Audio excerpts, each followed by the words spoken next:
All right, welcome back to Tellus Creche. It has been a minute since we have, in the real world, been together.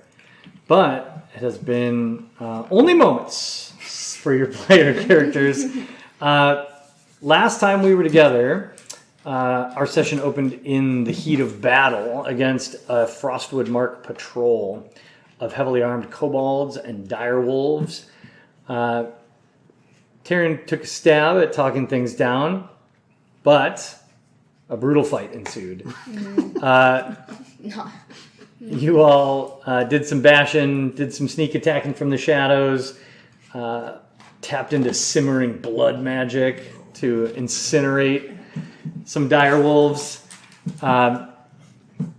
You took them out, and after looting the bodies and leaving a mocking note behind on their corpses, you...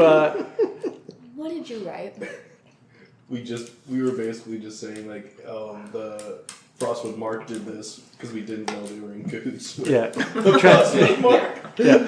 Trying to get, like, a battle between them. It's like, Frostwood Mark is here, and they just threw it on one of the bodies. It's pretty good. Like, what? Like, Compliments of the Frostwood Mark. Cool. You made a lot of mistakes when you weren't here.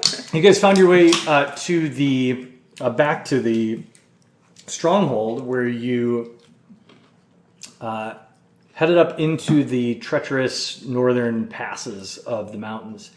It was pretty wild up there. You scared off some pixies from a beautiful little fountain or spring.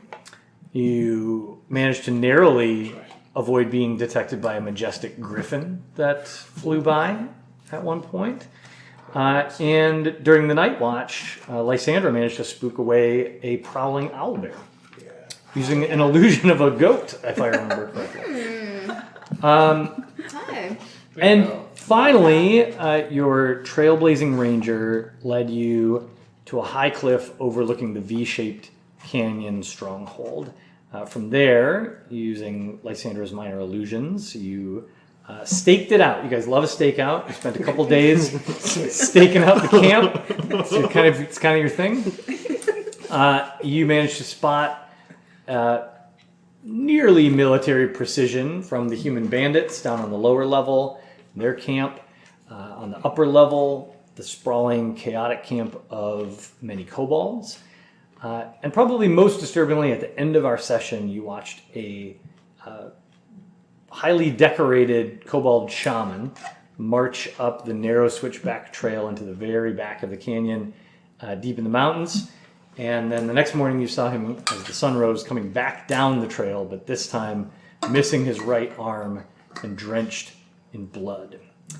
So, as we begin our session tonight, that is where we find you, having just witnessed the return of this maimed kobold shaman as the sun rises on a new day, trying to decide what made a snack out of the shaman, what might be lying in wait up that trail, and who's really pulling the strings of the Frostwood Mark.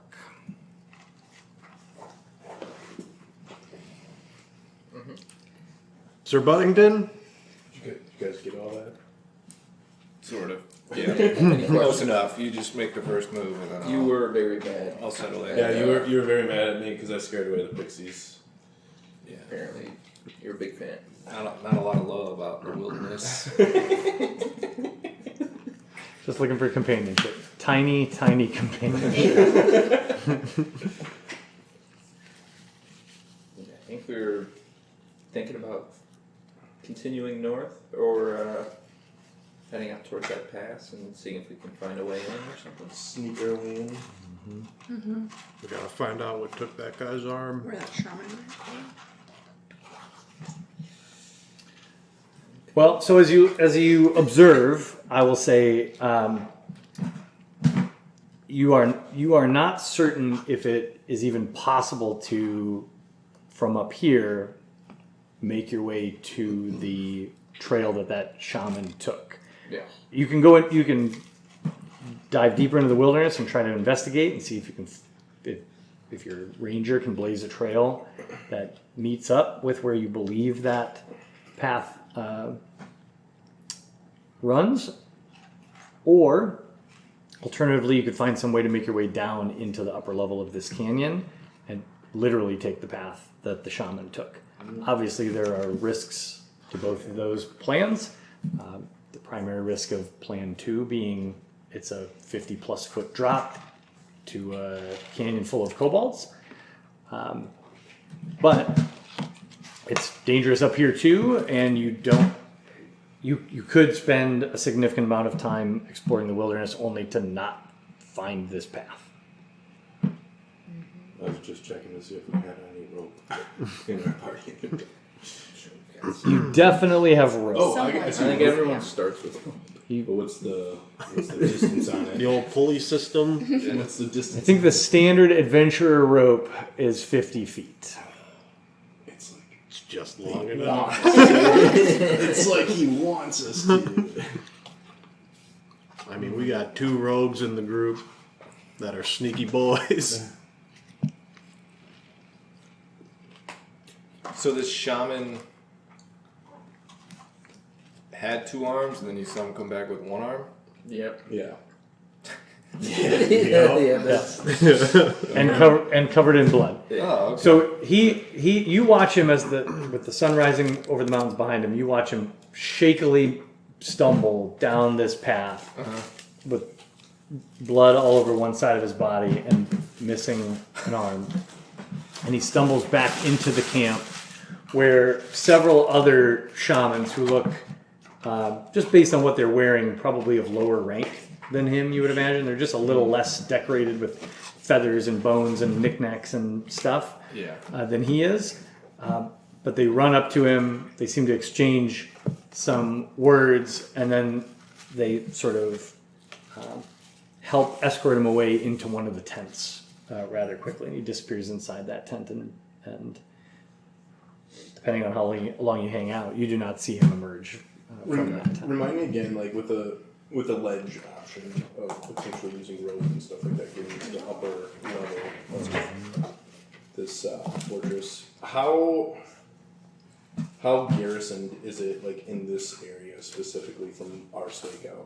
Yeah, so Sorry. that's all right. So if you remember, you may or may not remember Is this this. the main fortress? Yeah, that we The walked shape up? of this is kind of like a deep Yep.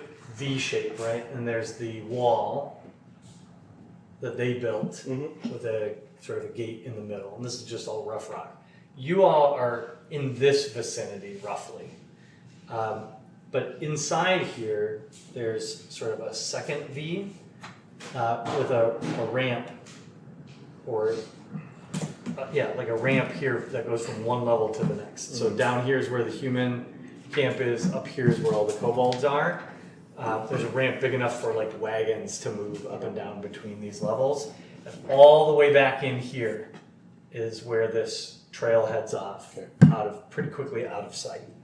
So you could pretty easily move a little deeper into the canyon if you wanted to try to descend anywhere in this range.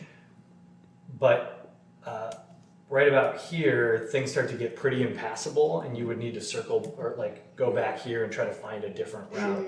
So this whole stretch here, like the canyon itself, is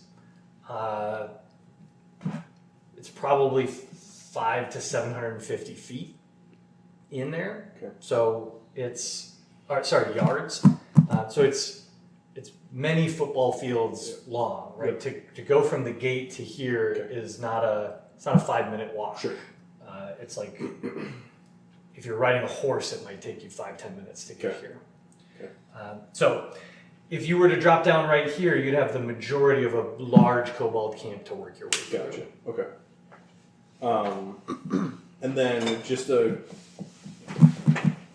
confirming from one of our earlier sessions when we had infiltrated the Baron, would that also apply here if like we tried to like stealthily get in with like the advantage? Your based on mark? our mark? Yes, this is Okay. This is definitely one of those situations where if you're infiltrating an organized camp like this, you'd be rolling stealth at advantage. What time of day is it right now? It's dawn. It's dawn of the next day. He returned at dawn. I think he was peacocking too hard in there, and they just kind of thought it was outfit. Yeah. No, what do you guys think? Do we maybe go to that one point, maybe see if we can tie a rope to... Well, if we go down, we should wait till night. Probably just make it easier. and make sure that we're all doing it stealthily? But if we're going around and trying to like climb up and like go through the wilderness, it doesn't really matter. Yeah. We can just go right away. What are the thoughts, King?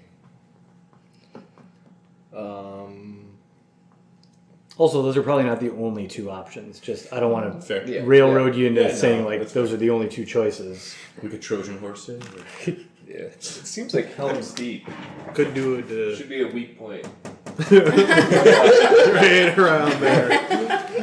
Which one of you is going to be the sacrificial orc who We could do carries a the bomb? distraction. There was to more clear than out we some of the. There was also like Somehow a big patrol that had just left, probably looking for us. The Yeah, day- they were Yeah, like that's where true, a that's true, crew that's true. got killed. Yeah, that's true. So I don't really want to go back down there. Yeah. Let's go around. You want to go around and Back see if to we the can find woods? Yeah, back into the wilderness? sure. You feel good? I was gonna say because if we go sneaky try to and find down there, we would need to have a plan of what to do if something Right. goes wrong, and then also There's a because lot that of guy people. came down with one arm. Because then we're just Yeah. kind of aft. And Well, all of we us, said in- all of us need to be sneaky too. Yeah. One bad roll. Yeah. What was the vibe of everyone else, like, that were helping him when he came down with an arm? Like, were they just like, okay, did This they is seem like normal. totally freaked out, or were they like, okay, this is kind of normal? Probably somewhere in between. So like Okay. they appeared concerned about him, Yeah. but it wasn't like the camp wasn't suddenly on the defensive. They weren't like ringing alarm bells. Oh my gosh, this high priest got attacked. It was like, oh shit, this guy needs help. But almost got, but like- maybe this wasn't a totally out of bounds thing for them to Sure. have seen happen. I almost wondered if it was some sort of like sacrifice sort of vibe. That's the vibe I was getting. Yeah, like they like So sent that him they up the can- path so into that they the can find woods. us better. Especially if he's like a religious shaman type figure.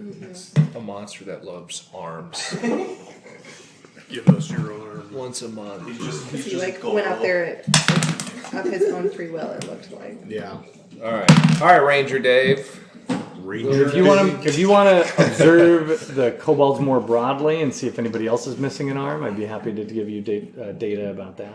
Sure. Yeah. Yes, we'd also like to do that, Yes, we would please. also How many like of to them do are that. missing a I limb? haven't more than that. Melissa, what was your question? Is that a perception? Sorry. That's a perception check. Oh. Go ahead, Melissa. Yeah, how many of them are missing the... Make a perception Oh, check. oh. Can we all roll? Or? In D&D, we roll dice to I decide what happens. Sorry. Alright, I'm gonna roll. Off the book. Embarrassing. That's a 17 plus 6. That's a lot. So 20. Are we all up there? Not even gonna try. Yeah, I'm about to say if he's got a good Not eye. even gonna try. I have 17 total. I'll try. It's quite good. All right. So you scan the populace pretty well, and it does not. No evidence to suggest that there is a monster who specifically likes arms. Certainly, there are some missing limbs out there, but that strikes you more as like Battle scars. kobolds get in fights. Like, this is a rough world, but that doesn't seem to be a pattern Okay. here. Yeah. Has the shaman been taken to like a tent to get Yes. help? Is that So where one he of, went? as we talked about before, the kobold dwellings closest to the front, so like closest to the edge, and the human area, seem to be of the lowest rank. Like they're the least nice.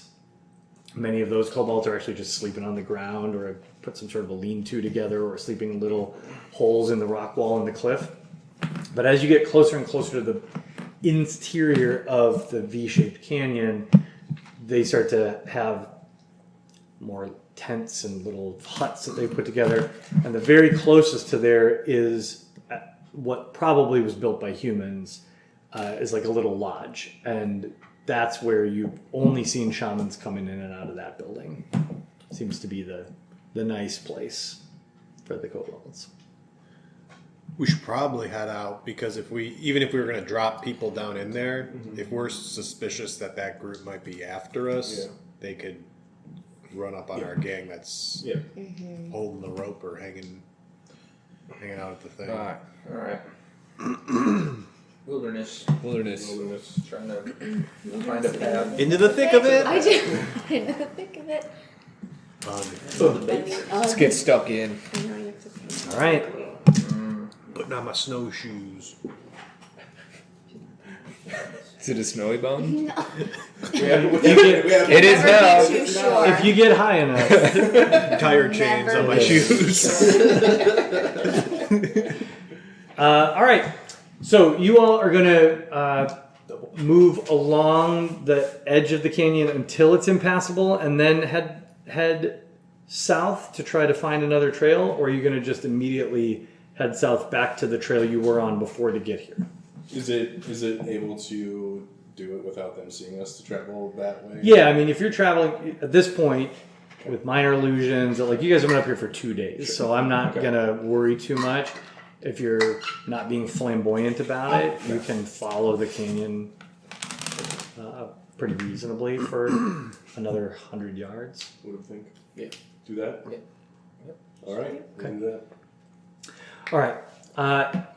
It's not easy to traverse here because there is no trail. So at this point, you are bushwhacking, scurrying over areas, bouldering to make your way to the next sort of section. But you do manage to make your way a good 100 yards in half an hour, as focusing on stealth. But then you get to a point where the rocks are not passable here. If you want to go any further right along here, you're going to have to literally scale the rock wall, which at that point will make you very visible to anyone in the canyon who happens to look up. You can take that risk if you want, or if you have some alternative there, you can. Otherwise, at this point, the stealthiest option would be to head south and try to find your way around this impediment. This is the way. Ranger. Yes. You're the ranger. So we'll go south then. Try and find the way. Okay. All right, so I would like you to make a survival check, and I would like somebody who is going to be sort of keeping an eye out for danger to make a perception check. And then I need somebody to make a luck roll. You have 19 good plus perception. Okay, that's good. Survival check. I have +6. I can. I'll do luck. Okay. What'd you get? 19 plus What is that? 14. 14 for perception. 8. Then 8. All right. So, this is your home turf. You're familiar with this sort of environment, and unerringly, you make your way and lead the party around this section of stone, and quickly pick up not a trail, but like a little game track that you believe is generally taking you in the right direction. You manage to get far enough away from the canyon that you feel comfortable scurrying up a tree or two, finding different positions to look, and you feel pretty confident you've oriented yourself such that you are at least making progress in the direction you want to go as you travel. It's slow going, however. This is dense boulders and wilderness here. This is rough terrain. So it is slow progress that you make. As you do, you pass through some very dense scrub pine forests area where you're literally having to push through branches to make your way forward. Small kind of furry critters are running about out of sight. You can't really see your feet as you move through these. They're not tall trees, but you're in the thick of them at about head height, and they're so tightly dense with long puffs of long needles that you can't really see what's on the ground beneath you, but you hear things skittering around down there as you move forward. You eventually make your way through the worst of this kind of dense undergrowth, and you come to an area where you're still moving in the direction you want, but for a good half mile ahead of you, it is barren, mountainous terrain. So what you see in front of you is all boulders and gravel. It's a boulder field, basically. It is continuing to go uphill, so you're hiking up through pretty loose gravel. The footing's not great. The boulders are far enough apart and of so many different sizes that you can't really just leap from boulder to boulder. So you're moving very slowly through difficult terrain in this space. And the biggest concern that you have as a ranger is you're very exposed up here. There's nowhere to hide. As you head out across this terrain, you're keeping an eye around for anything hostile. And you don't immediately see anything. But as you all get partway out into this boulder field, you don't see, but you hear a cry on the wind that is familiar because you heard it earlier in your travels. Uh-oh. It's the griffin. It almost certainly is the griffin. Let's go. You don't see it right now, but you hear it. So, Lysandra, what do you do as you hear this on the wind out here in the exposed boulder field?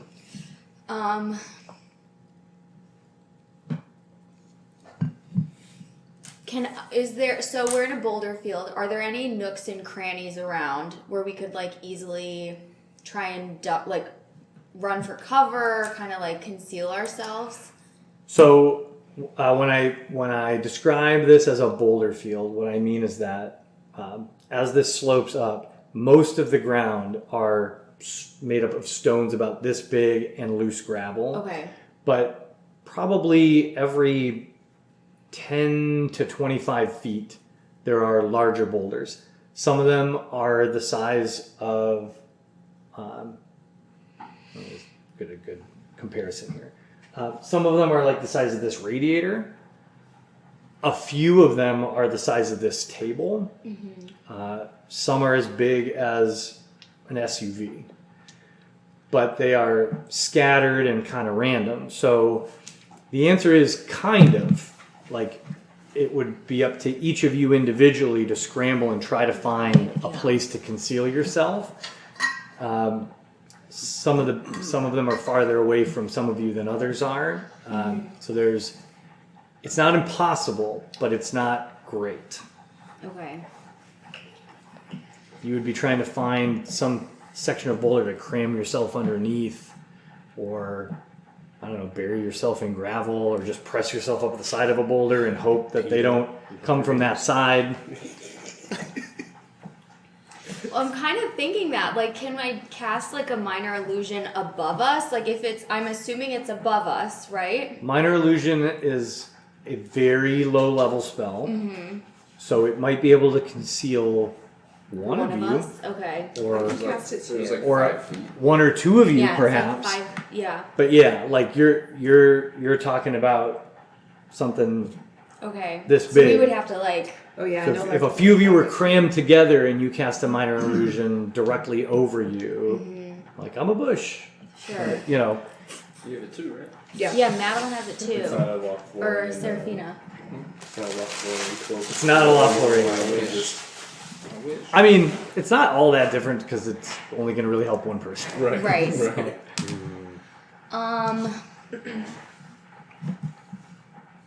Okay, we can also do sound too. Do I, Could we uh, like do a sound to distract it? Can we do a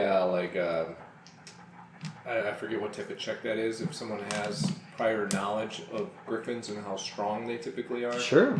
Yeah. Why don't you give me a nature check? Nature check. Let's see how much you know about the beasts of the wild. They do call me the nature boy. Woo! 14. Okay.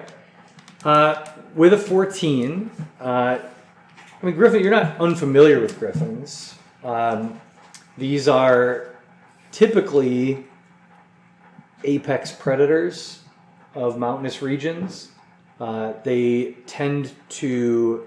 males tend to hunt solo, but not always. If they're a mated pair, you know that they tend to be particularly fierce.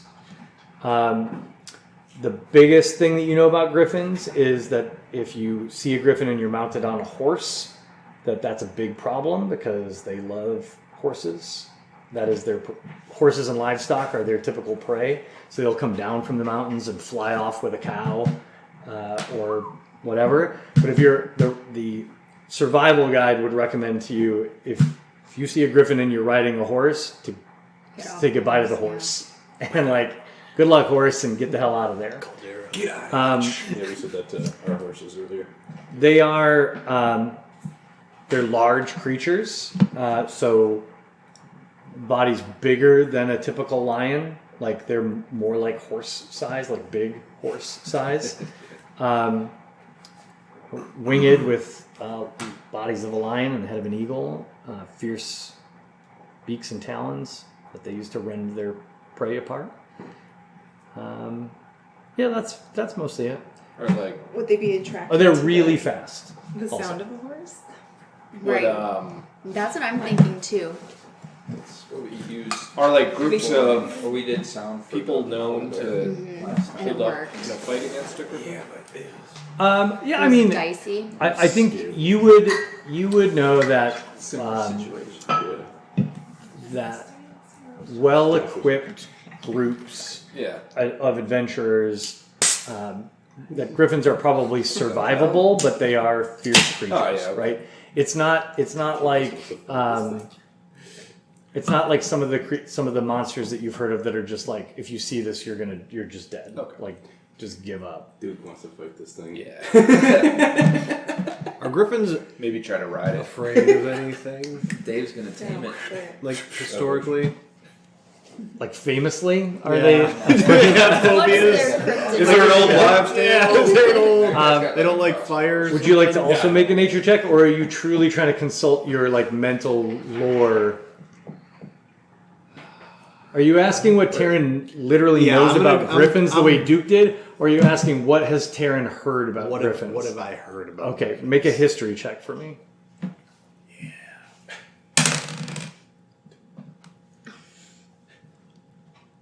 A 9. A 9. Just a little. I could You just tell that guys it was wait. low. you remember a guy you used to serve with, who Hey, I know a guy. who had a really ugly scar on his face that made it really hard for him to like hit on women or get them to talk to him. It cut into his lip real bad and it made him drool a lot. And this particular guy used to tell a story at the bar that he got that from a fight with a griffin, that a griffin's talon had done that. But another guy in your unit told you that he actually just got really drunk and tried to shave and cut himself really badly and almost died. That's mostly what you've heard about griffins. Taryn, you did get a scar that probably looks just like that guy's from a dog. Gang, we should hide. I know a thing or two about griffins. One thing I know Trust me. is disfiguring scars for everyone.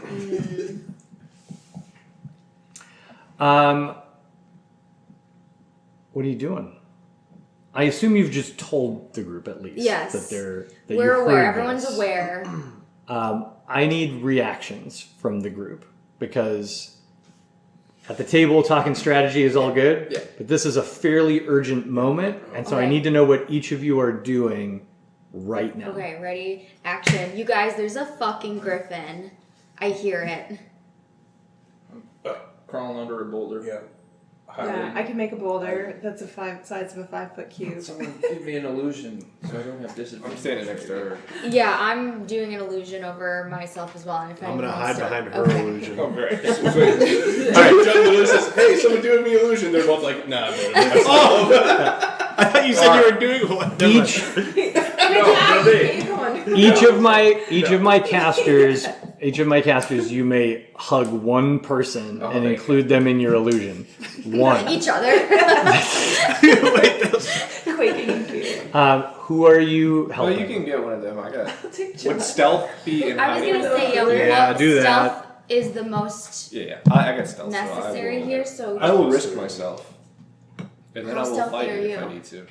He's a You're rogue. pretty He's stealthy. pretty stealthy. Are you stealthy? No, I have disadvantage on stealth too. Aren't you wearing like plate mail? It's just Shiny. The griffin's up there right now.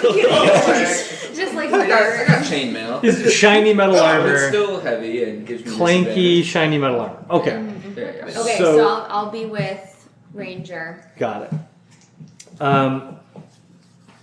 Here's how we're going to do this then. You two are going to make straight up stealth rolls as you scramble to find a boulder, a shadow, something to conceal yourself. You can tell me how your character attempts to conceal themselves. You two are casting minor illusion to create the appearance, at least from above, that there is a boulder here and not Yeah. you.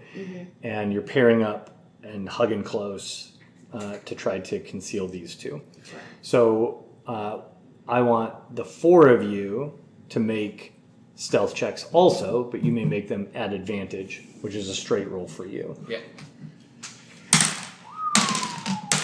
18 Oh, plus 14? 3. We do And our I have 10. 21 Okay, or 20. 15. 20. Not a natural. Oh, wait, I get advantage. I get to Still good. roll again, right? Yeah. That's a natural 20. 20. It's a very well crafted Yeah. boulder illusion. I practiced it. Solid rock. I've been waiting for this moment. 10. Okay. Who got under a 14? Oh, not me. 2. You got a natural 20, which is 2 successes. This is a group stealth check. Lucky for you and for you. Okay.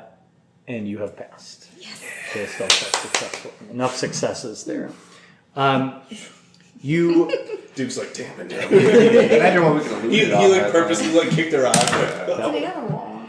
You all hear that same cry one more time, this time a little closer, but you never do actually spot the griffin as it is up there riding the thermals somewhere.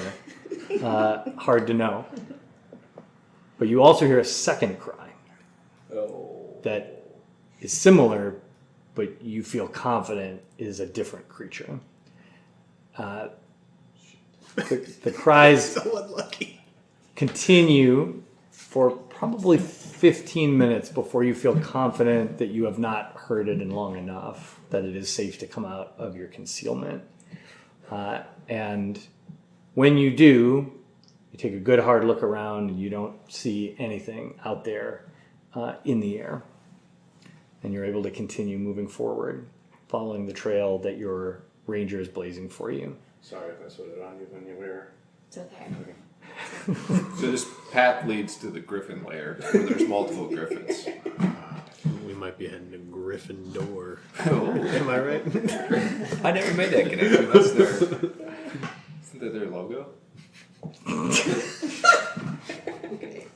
They We need to explain that. as your party finishes climbing up this hill of scree, you make your way back onto more solid ground, and you're able to continue forward. You trek through some difficult but not impassable terrain for another couple of hours, and it's getting to be late afternoon. You stop for a break here or there to rest, but you've now climbed quite high into the mountains, and you do notice a chill in the air at this point. Breath is a little harder to come by. You're getting into some elevation at this point. You've now traveled for more than 2 days of pretty aggressive vertical climbing, and the plant life here is starting to get more and more sparse. You're now above the tree line, so you're no longer even seeing those little scrub pines anymore. The only plants you see up here are mosses and lichens and small tufts of very hardy grasses. There's not a lot of cover up here anymore either, other than the sort of stone plinths and pillars and rocks that you're weaving your way in and out of. So you're not fully exposed, but it would not be as easy to just disappear into the underbrush at this point. The good news is, as the sun starts to get low in the sky, you come around another bend in the trail, and Arundel, you spot from high above, you're now looking down at the V-shaped canyon again, but from a pretty different angle. You now believe you're somewhere right about here, but many hundreds of feet above the canyon at this point. So looking down, you can see the entire expanse of canyon, but you also can clearly see this path extending up into the mountain. And what you can see from here is that the path climbs also very steeply, but it winds back in switchbacks until it ends here in what you see is, I'm not going to draw this, but let's put it next. What you see is a fairly large cavern entrance in the side of the mountain. At this level of elevation, which would be another, your best guess, 800 to 1,000 feet up from you, so even significantly higher elevation than you are now. The rocks do have some frost, some snow. You can see the sparkle of snowy moisture up there. And beyond that, there are some snow-capped peaks. So this cavern is not at the peak, but it is high up enough that it is clearly cold up there. And the cavern entrance is far enough away that you can tell for you to be able to see it and for it to look as big from this distance as it is, as a pretty big opening in the side of the mountain. Your best guess, probably 40 feet across. Can we see a way to access where like the X is from where we are? Does it look like it's Like, are we able to get to the path from where we are? You feel confident you could get to the path at this point. It's not like 50 feet up kind of thing, like to get down into the path, or is the path more of like a... Well, because the path switchbacks and winds upward, there is a section of the path that is level to you right now. Okay. You'll still have to travel to get there. It's not right in front of you. It's still probably a quarter mile through tough terrain to get there, but you can see it now. And if you can see it, you feel like you can get to it at some level, if you have to go up or down. Sure. But you feel like you've got a way to get there now. Okay. when the shaman went up there the first time? Do you remember what time of day it was when he went up? He went up at night. He went up. What time is it now? It's getting to be night. The sun is low in the sky. It's probably your best guess. What we came to do. Whoever's in there is probably sleeping. Your best guess is it's probably like 4 or 5 in the afternoon at this point. Been traveling a lot of the day. I mean, we made it up that far.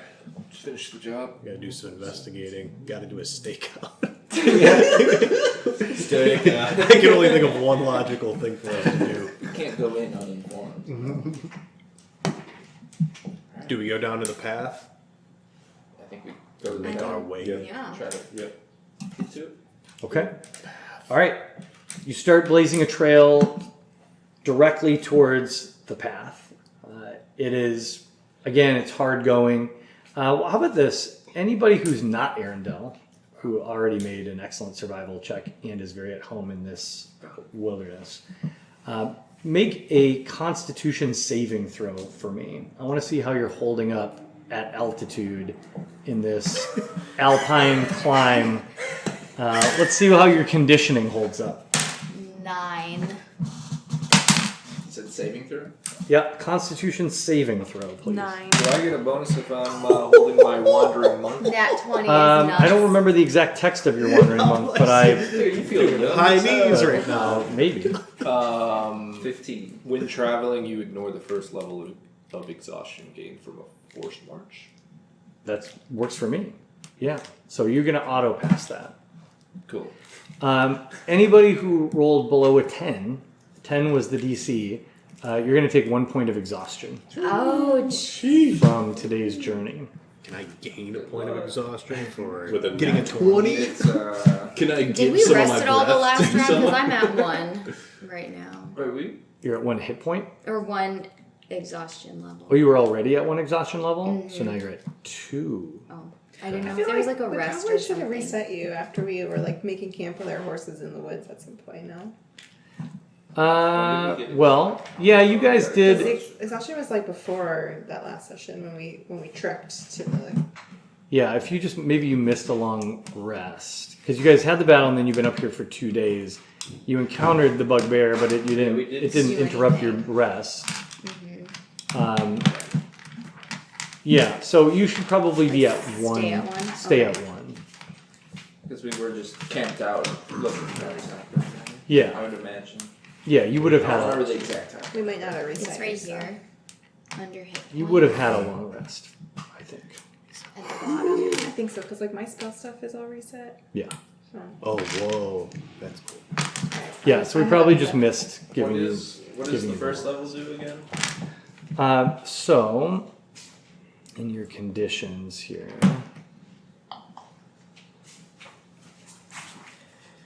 Sorry, this changed for 2024 rules. The first level of exhaustion. Your speed is reduced.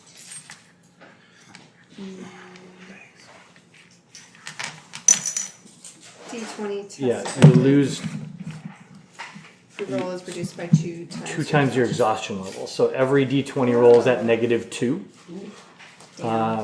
Your speed is reduced by 5 for each level. So at level 1, it's -2 to all your rolls, and it's -5 to your movement. So that's You really don't want to get to the higher levels. It That just gets says you die. deeply powerful. You die if exhaustion It's just level like is those at those 6. medical I'm commercials. tired. Literally take your last Oh, breath. sure. Not the latest. Exactly. If we're going by the. Yeah. However, you do successfully blaze the trail to the mountain path, this winding mountain path. This is not a groomed trail or anything. It's just clearly a path that has been walked many, many times over the course of who knows how many years. So some of the bigger rocks have been moved to the side, but this is just a path that's been beaten down by little kobold feet for decades, perhaps. You're probably about 2/3 of the way up this path at this point. Couple things about the path. Every 100 feet or so up the path, there is a stone marker on the side of the trail that is carved with just some rough runes or lettering.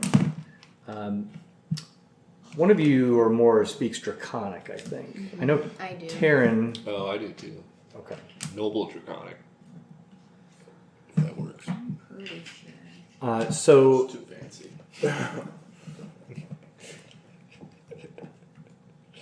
I was going to try to speak Noble Draconic, and then I decided not to. Yeah, what does that sound like? Roll.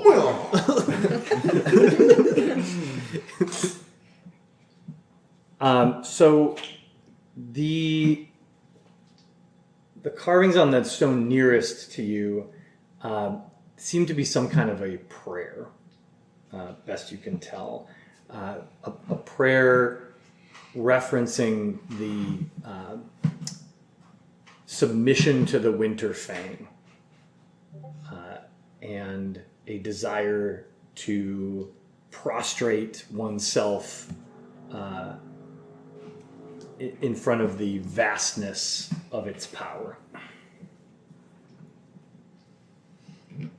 Okay. Can Arendelle see if there is like fresh footsteps? We can see how far he went up. Can I? Yeah. This is a tracking skill. I'll let you roll survival or perception for this. All right. Was there 12? Okay. You only see only the right or the left foot.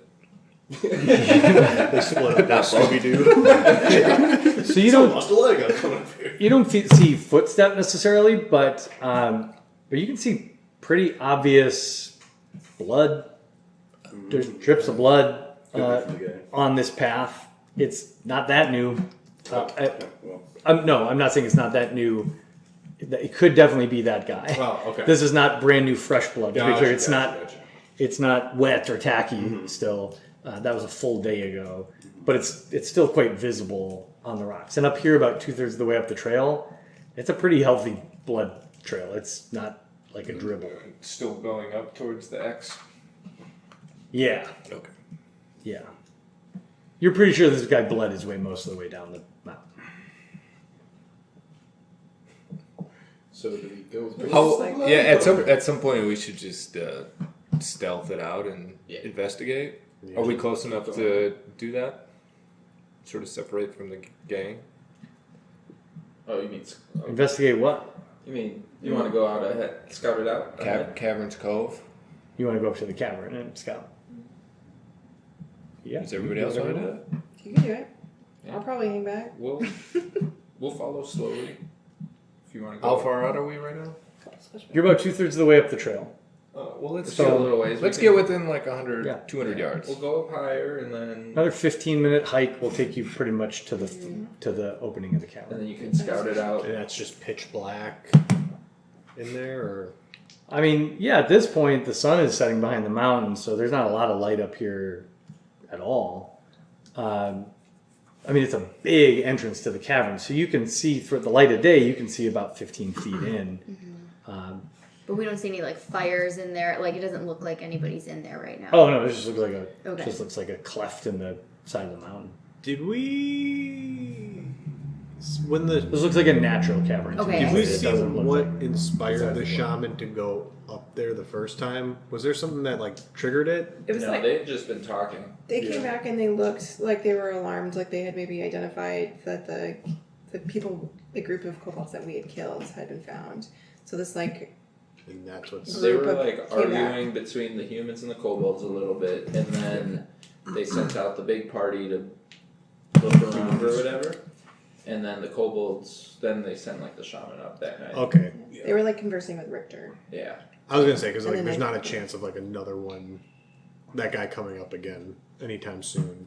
There's nothing that we know that would lead Right. us to believe. Yeah. Yeah, but we don't. It Maybe seems we like the missed it. shamans like worship this thing. Yeah. So what do But this is also if we get who its we think if we is get its behind- head, or like what is our goal here? Well, We the ultimate goal is trying to identify what's causing bandits to have power. Right. Which Yeah, we but if think is we get whatever these is in if we the get pit. these monks on our side showing them that we did something with something that they worship, like what? Like we killed them and pissed them off. Yeah, is that bad? Well, We're the just chop monks, off the its head and throw it Or down do the they mountain. think it's you know, do they consider us gods then? We don't know. We Okay, yeah. all right. I'm I don't know. just trying to do some forward thinking here. I mean, if we Yeah, I mean, I don't think it would go over well. also we are level 2, Little tiny tots. it's a little scary. Yeah, a little scary. But if you take that times 6, I don't know. By the time we get up, That's to the 12. That's 12. Get him. By the We're time we one get to level the top, we 12. might level up. yeah.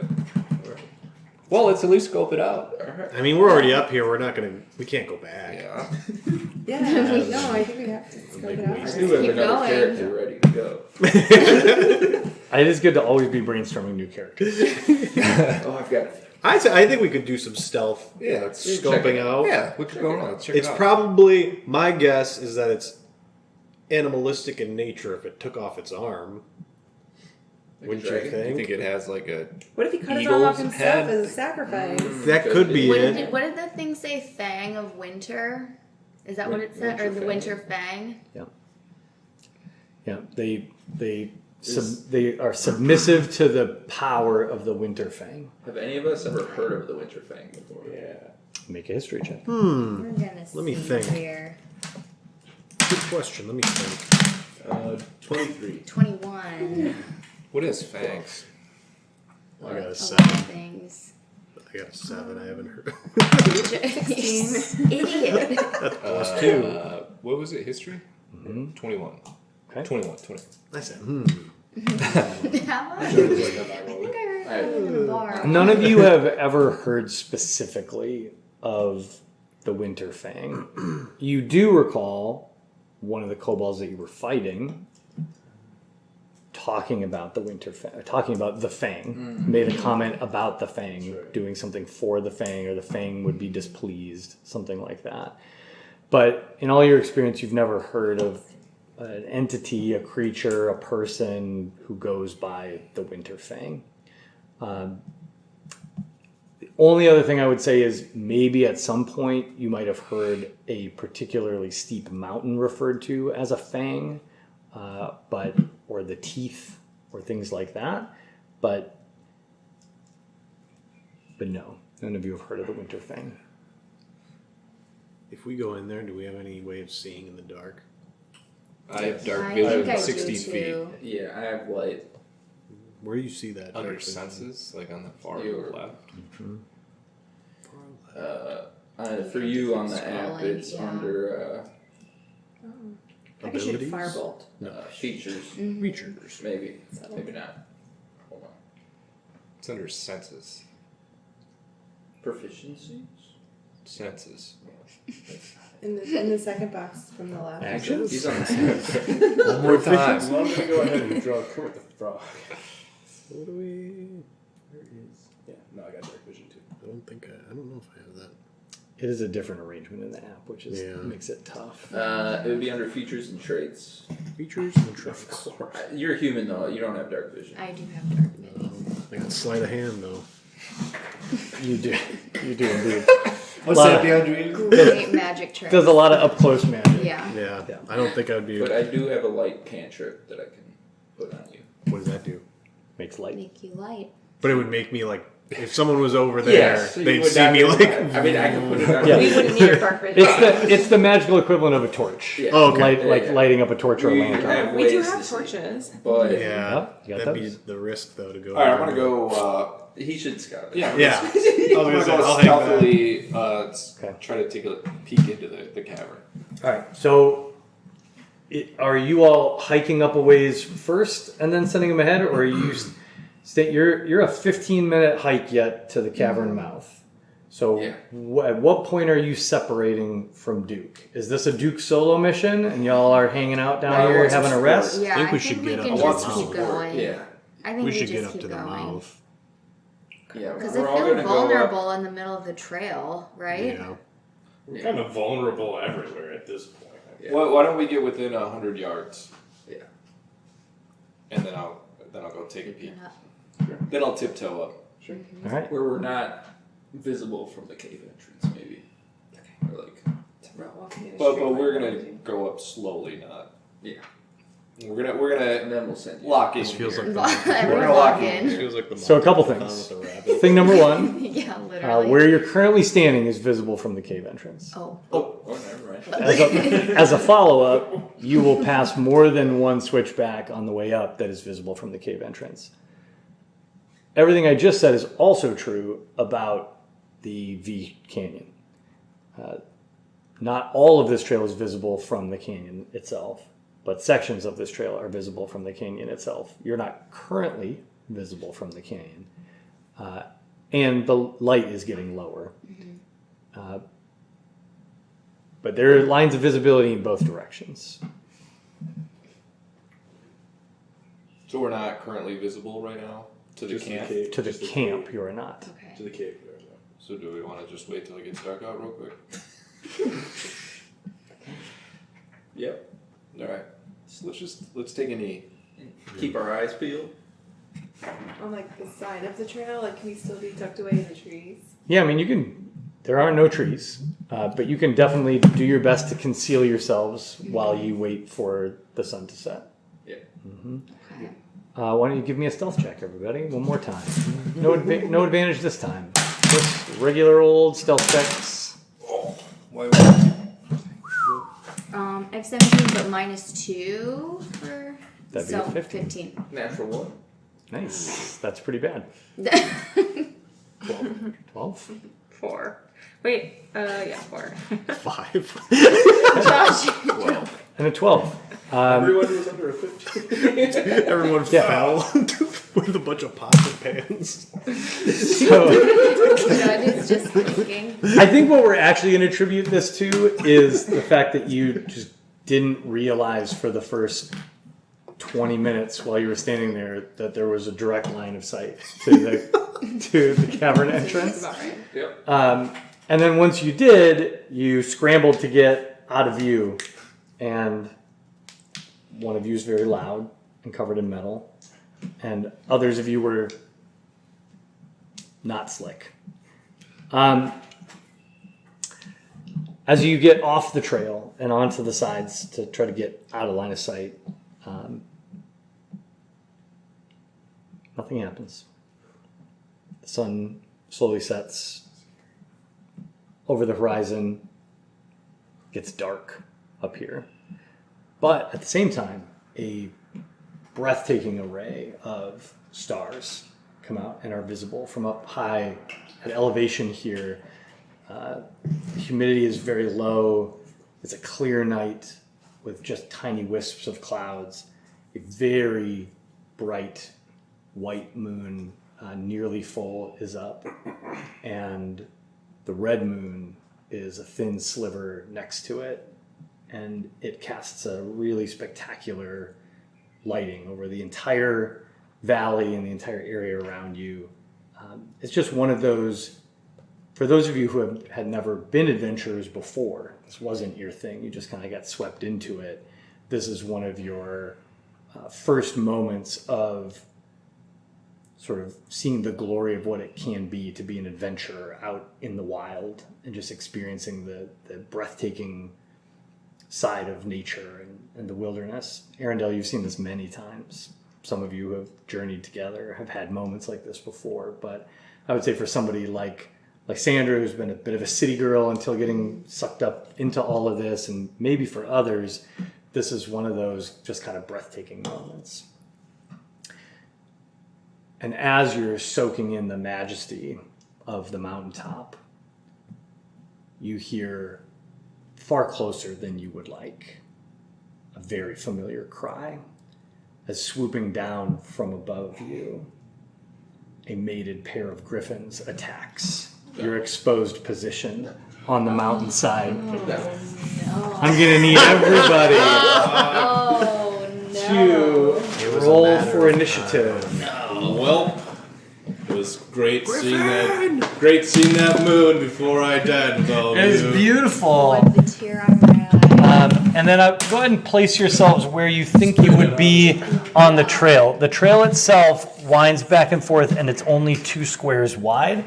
So we're just I'm not going to mark a trail on here, but put yourself where you think you would be. I'll do a little of this. How about? There's no way to plan for this. No.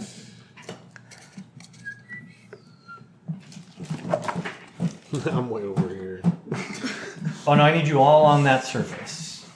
I feel like we were at the winding part just a little bit. So you Don't you wanna, like, think? sh- Yeah, like like, that. because if the thing's right here, probably like over May I here. borrow says one of place your yourself where you think figures, you as are. mine cannot stand over here? Same. You may. Thank you.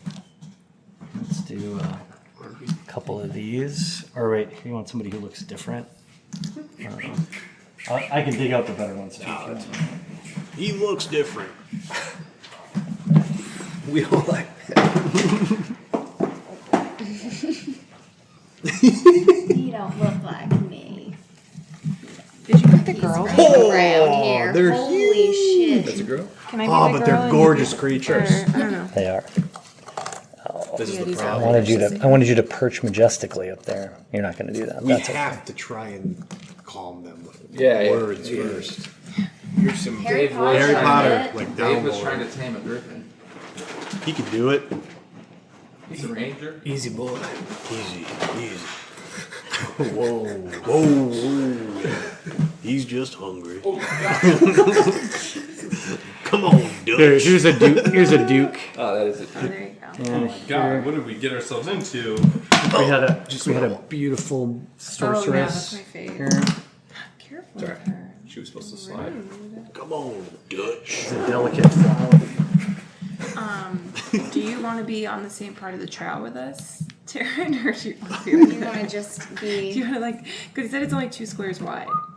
He's not listening. So that's- Are we on the that's- trail? Yes. I thought we were off. Oh, That's sorry. 3 squares wide now. I'll just the 2 Gabagool's right up there. Well, then somebody else is 3 squares. It's winding. It's because it's winding. Oh, okay. It's funny. Yeah, y'all are in close quarters. I mean, we could even. Let's try to scare him with fire. You guys like That's that? what I was thinking. Or did you want You to? guys a fireball. Make yourself big. What do birds like say? bear. Hey. It's like a black There you go. I can't remember. He's supposed to lay down or he's supposed to make a lot of noise Have with you these seen ones. the movie on Netflix, Apex? Like when he called them Apex Predators. Which one? That new movie that came out on Netflix. Apex. It's got Charlize Theron and Oh, no, I didn't. Taron Egerton, and he's the apex predator, and he goes through there in Australia, and he's like, "Caca!" like trying to scare her. That's what we got to do to calm Yeah, them whenever down. he was like, "You hear a noise," I'm Am I able picturing to? that. Am I able to? I guess I'll have to wait until battle obviously commences. But am I able to see their character sheet and what their disadvantages or what their weaknesses? More like Baldur's Gate. No, you're not. Oh, was it I believe at a certain Already rolled level, a 13. as a ranger, you'll get to choose a preferred enemy, Okay. which does give you some advantages when you're fighting them. Okay. But I don't think you have that yet. Yeah. No, I don't. Crazy. Bears fans. All right, friends, I need from you an initiative roll. Mine was 12. Mine 12 was for Lysandra. Mine was 13. Taryn with a 13. That includes your bonus. Dude, that's a 1. I got a lot. 14. Change dice, my man. But you have, do you have exhaustion? Duke got a now? 1. Duke with a Oh, do you 1 have any for a total of 20? 3. Oh, is there Natural 3. A natural 3 for Judd. Or a 3. For a 3. 17. Arendelle. 17 for Arendelle. Danny actually, Duke got a 3, sorry. He didn't. Oh, 4. 1 plus 2. Oh, what is this? Oh, that's Yep, intelligence. we got that. Seraphina. Which I don't have a lot. 13. Do I have to do the -2 for my exhaustion? You do. 11. Lysandra, let's take 2 off of yours. That I did, also. Oh, you yeah. did. Okay, great. I'm on it. 11s. That applies to everything, even during this Let's, battle. whoever goes first, try the bear trick. Yeah. It's so tough. All right, let's start this fight. Let's light this So- candle. Let's light these. There's nice. No. Swooping down from above, Scared. the female griffin lands, pounces, and attacks. I'm going to assume that's Arendelle with the bow. He's kissing you. Hey, you don't know if he's mean yet. Yeah, you don't know. That's Yeah. the girl, he said. She strikes out with 2 rend attacks with her claws. First, oh God, is a 24 Oh, fuck. to hit. The second Damage. is a 23 to hit. So that's a hot That's start. 2 more than Very She's good. really strong. They're good. We don't know if they're. Wow. We don't know if they're mean We yet. haven't talked to him yet. That's a total of 20 points of piercing I'm damage. done. Oh, we're Oh. fudged. Maybe they're really. I had 18, so if I go negative, does that? You're okay, you're just unconscious. Alright, well. We're I should say I fudged. have one We're failure. fucked. You shouldn't. Just clear that. That's probably from the last time you were down. It doesn't reset, or it should Oh, reset. do I but gotta go like this? yeah. There we go. Okay, well, I'm done. How far are we from the entrance of this cave? You're about 2/3 of the way down, or 2/3 of the way up the trail. So you're probably like here-ish. How long is that to the entrance of the thing? About a 15-minute hike. Oh, never mind.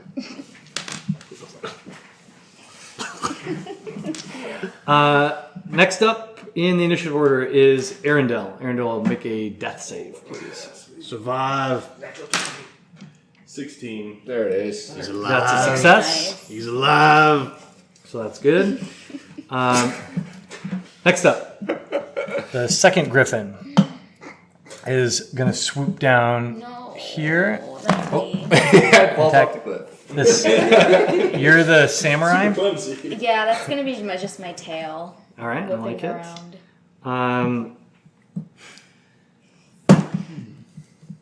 No. That's gonna hit. That's a 24. What is this? What is this die? Maybe I should stop using this die, but those both hit.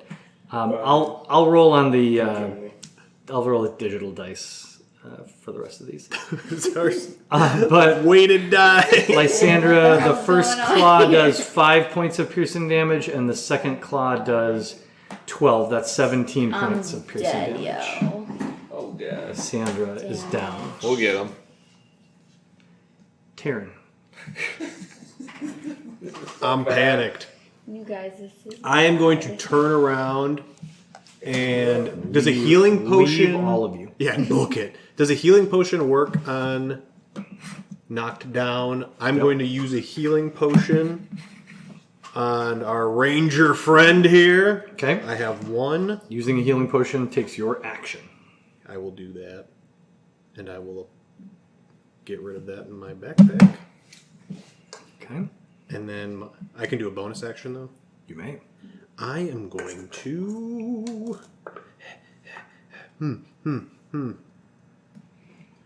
I am going to hide.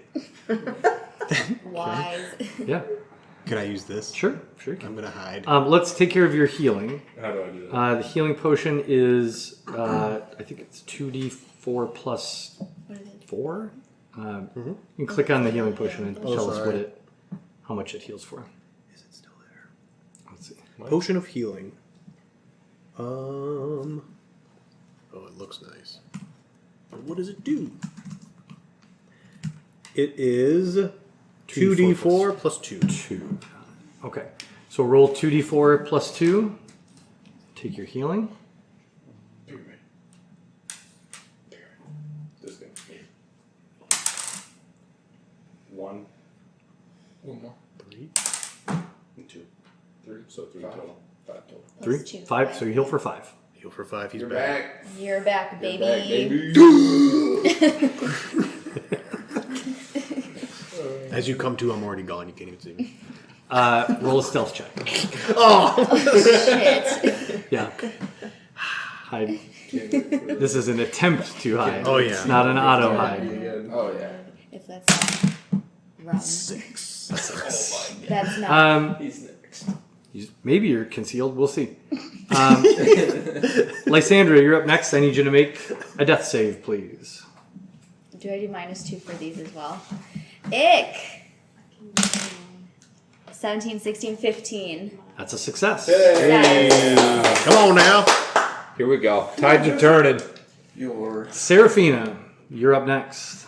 Okay, I am going to first apply my mage armor. Cast. Is that my action? Yeah, 1A. Okay. And then I get the bonus action. That boosts your armor. So, I don't know what it's supposed to You're so do. stupid. yeah. Please. And then you're at your bonus action. Bonus action. Do I want to just use my... Why not? Why I not? don't remember what it does. That gives you advantage on your spells. And You almost certainly want to use that. yeah. Okay, my font You magic. don't have anything else you're gonna use. How do I do? Can I just click that and I use Nope, it? not that one. I'm out of health potions now. I need to go to the Do you market. have any more I healing think it's potions? features and Can you traits. just run back and Oh, forth? here, maybe? Like, There it Hack is. Okay, salvage. use one of my font. Use font magic. One more. No, how about it? Dave, what's your health at? 5. It's this one. Okay. Cinco. That's- Cinco. Spell safety DC. Five more than sorcerer, 5 more than spell- Lysandra. that is 5 more It's than, 5 more than what I had have. before, too. That's right. And then you can move, I can still. Well, maybe. I'll probably just stay where I am.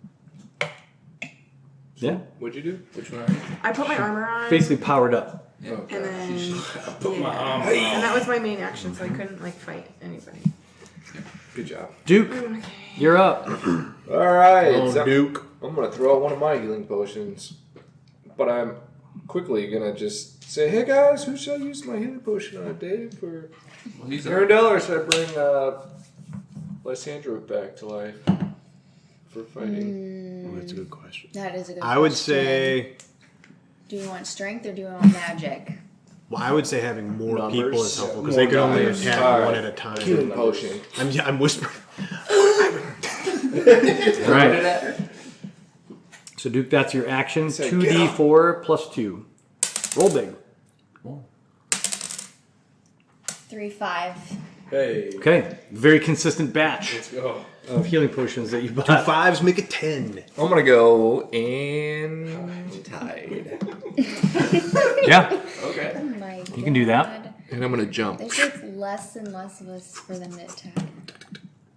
Yeah. Make a stealth check, please. Come on, Danny boy. Come on, Danny boy. Stealth boy. That's a natural 20. Snowball 30. All right. You all see Duke dump a healing shot down Lysandra's throat. She kind of coughs a little bit and then comes back to herself. And then he just shimmies into a little crack in the rocks off to the side of the trail and vanishes from your sight. Judd. Who's who? That's. Are you? This is Lysandra. This is you, I think. Yeah. This is Seraphina. That's me. And then Josh is over here. And nobody knows where Duke is. Duke disappeared. He said, I'm gone. He could be anywhere. I'm gonna.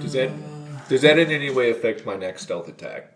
It does, in fact. Yeah, if you're hidden Boy attack. from the creatures, you would get a surprise attack, which will give you advantage on the roll. I'm gonna. Am I able to get behind him? Sure. Get back over here. Yeah. Bet you didn't see that coming. Griffin. Never saw that. I'm going to attack with my spear. All right. You may roll at advantage because that creature is flanked. It wouldn't have been flanked without the healing potion. But Lysandra's up and, call. well, not standing up, but she's awake. 19. Let's go. There you go, Judd. 19 hits. 19 is good. Yeah. Hopefully to change your... Yep, you're right. Alright, so that is 1d6 plus 5. That's 9. Mm-hmm. There you go. And bonus action, I want to use Smite. Smite it. Do it. Smite. 2d8. Smite is a paladin power that allows them to pour holy magic into an attack that lands. Oh, so it's shit. like boost the damage. 7. 7 more. Hey, guy. Nice. There you go. That's it. Pretty good. All right. Way to land a blow there, Judd. That takes us to the top of the round. At the top of the round, this griffin is going to flap its powerful wings and leap into the air. Arendelle, because you are awake again, you may, if you'd like, make an attack of opportunity. You will do it at disadvantage because you are still prone on the ground, but you can do it. I'll do It's it. your reaction. I'll do it. All right? D20. Roll at disadvantage. So roll it twice and give me the lowest number. 11 and natty 20. Okay? What's your 11? What's your modifier? Your attack. This would be with your short sword or whatever your Oh, melee weapon is. my melee weapon, so my Help me, child. action. Help me, boy. Short sword plus 5. Okay, well that will hit. So 16. 16 will hit. Hey, alright! Draw blood. Damn it. Alright, it's a d6 plus 3. Down, but not out. 6 total. Nice. All right. You slash into this thing's flank as it leaps into the air and it sort of cries in pain, but then it swings around and it lands right on top of this rock and claws down. Takes Taryn out. Right in you. Oh no. Is going to claw at Oh. Taryn. The first attack. I'm rolling with the digital dice now. No, you're lying. It's a natural 20. He's a god. These griffins are crazy. I mean, yeah, this will be interesting. Ouchie. Let's do that damage first. Let's calculate that damage first. So a d8. So the first attack does 19 points of piercing damage. Done, though. Let me see if I The have second is that puts you to 0. Yep. Okay, so the second attack Oh, you are so lucky, bro. That's a natural 1.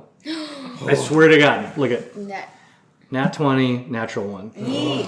That's The full insane. spectrum.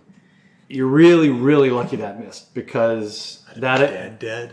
that attack on you when you're already taking death saves, a successful hit is an auto crit, and a crit when you're in death saves is 2 failures. So you would have started your first roll at 2 failures, but he missed. Fun clop. She missed. She slashes into you and takes you to the ground in one powerful slash. But as she slashes with her other claw, you're already falling to the ground, and her claw whistles harmlessly over your head. You are lying unconscious on the ground. Dang, that that's is such a good her idea. turn. Arendelle. Is there a way for me to get to Taryn? Yeah, man. You just walk. Yeah, no, I just wasn't sure because he was quote unquote hiding. If it was like, Everyone's. Oh no, everyone saw Taryn. Okay. Don't worry about it. Yeah. So 1, 2, 3, 4, 5, right? Yeah, no problem. all right, and then I'm gonna cast Cure Wounds on on Taryn, Try to put his guts back in. which is Ouch, John. 2d8 plus 2. That's some healing right there. All right, you roll that goodness. I pooped I'll myself in cast fear. Poop. 2 and 6 plus 2, so 8. He's back. Wait, I had a 2 and then a 4. Oh. So it's 2d8. got plus it. 2. I thought your second roll was a 6. Yeah, no, so All right. 8 total. Heal for 8. Hey! And then I'll cast my Hunter's Mark on the female griffin here that's right on top of me. You got it. Or on top of us. Whoa. Hunter's Mark, that just affects you, right? Huh? That just affects you. Yeah, right? it's just for me. Like, no one else gets that. Like, and then I'll end my turn. Yeah. All right, next up, the male griffin is going to whip around No. and face Buddington. No. the insolent creature that just dared damage him. I'm so sorry. Is going to lash out with his claws. That first attack is a 23 to hit. Yeah. The second These attack, griffins are these so rolls. OP. Second attack is an 18. That's my AC. Okay, so you're going to enjoy 10 and then 11 for a total of 21 points of piercing damage. And I'm down. Hi, Holy Good points of God. crap. Yellow griffins. Should have known this cave was bad news. I didn't even get to the cave. Yeah, Too much, Cave was a spent good too much time talking. Next up is Taryn.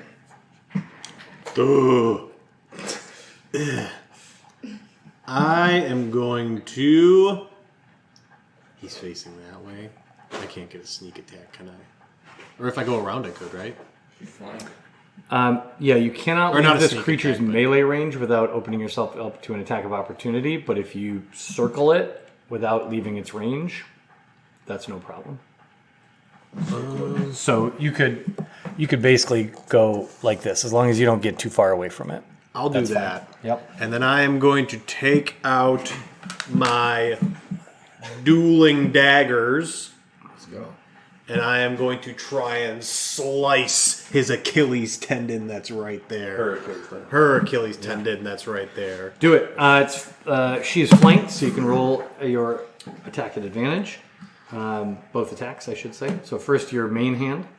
And a 3. What are these rolls? Is that At advantage. So Is that advantage? roll a second time and give me the hopefully higher roll. A 14 Plus. plus. Is that what this is? Yeah. For each? Yep. So 17, That will hit. That a guy. So roll your damage Sharp on indicator. that dagger. which is the D4 plus 1. Big money, no. Plus a sneak attack. 3? Okay. Plus your sneak attack damage. Because you... Is that another one of these? No, your D6. D6. Is it 2d6 or 1d6? I don't remember. I at your It's level. ones. Sneak attack. But don't quote me. Is the d6? One Yes, the I regular think dice. it's like 5d6 at this point. This one's easier to see. Oh, Josh. So 4 total? Or no, 3 total. 4 total. 4 total. Plus 1 from your thing, right? Yeah. From your dagger. Yeah. All right. 5 total. So your second attack, That was 4 total. Okay. your second dagger. Now roll at advantage. Roll a 3. Oh, Natural 20. Let's go. All no, right. it should be one more. So roll a d4. It should be and- 5. It should be 5 for the last one because you rolled a 3 plus the 1, so that would be 4 plus the 1 for the sneak attack. Yeah. Got it. Sorry. Okay. Math a million. So you're gonna add 4 to whatever you roll here. 2. 6. Hey, okay. Come on. All right. Taryn circles around the boulder and slashes deeply into her flanks from the other side. That brings us to Lysandra's turn. You do know she's got wings, so like the Achilles. She can't land anymore. Then. Take out the landing gear. I think we need a moment to breathe, so I'm gonna cast command on the male, I love it. and I'm gonna just command it to halt, which is a wisdom saving throw of 12 or better. 12. All right. You want me to roll with the physical dice or the digital dice? I hope it's a dumb griffin. Let's do the physical one. All right. This, Griffin gets a +1 to this roll. That's 6.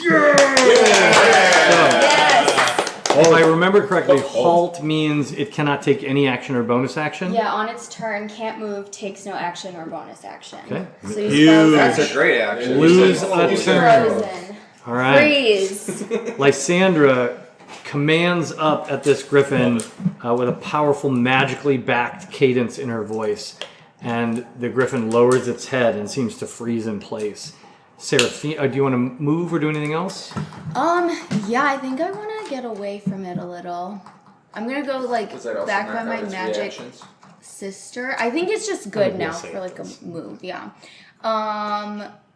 And that who's next in the lineup? Seraphine is up next. So I'm gonna run up to Seraphina and give her bardic inspiration for whatever she needs to do next. Girl, you got it.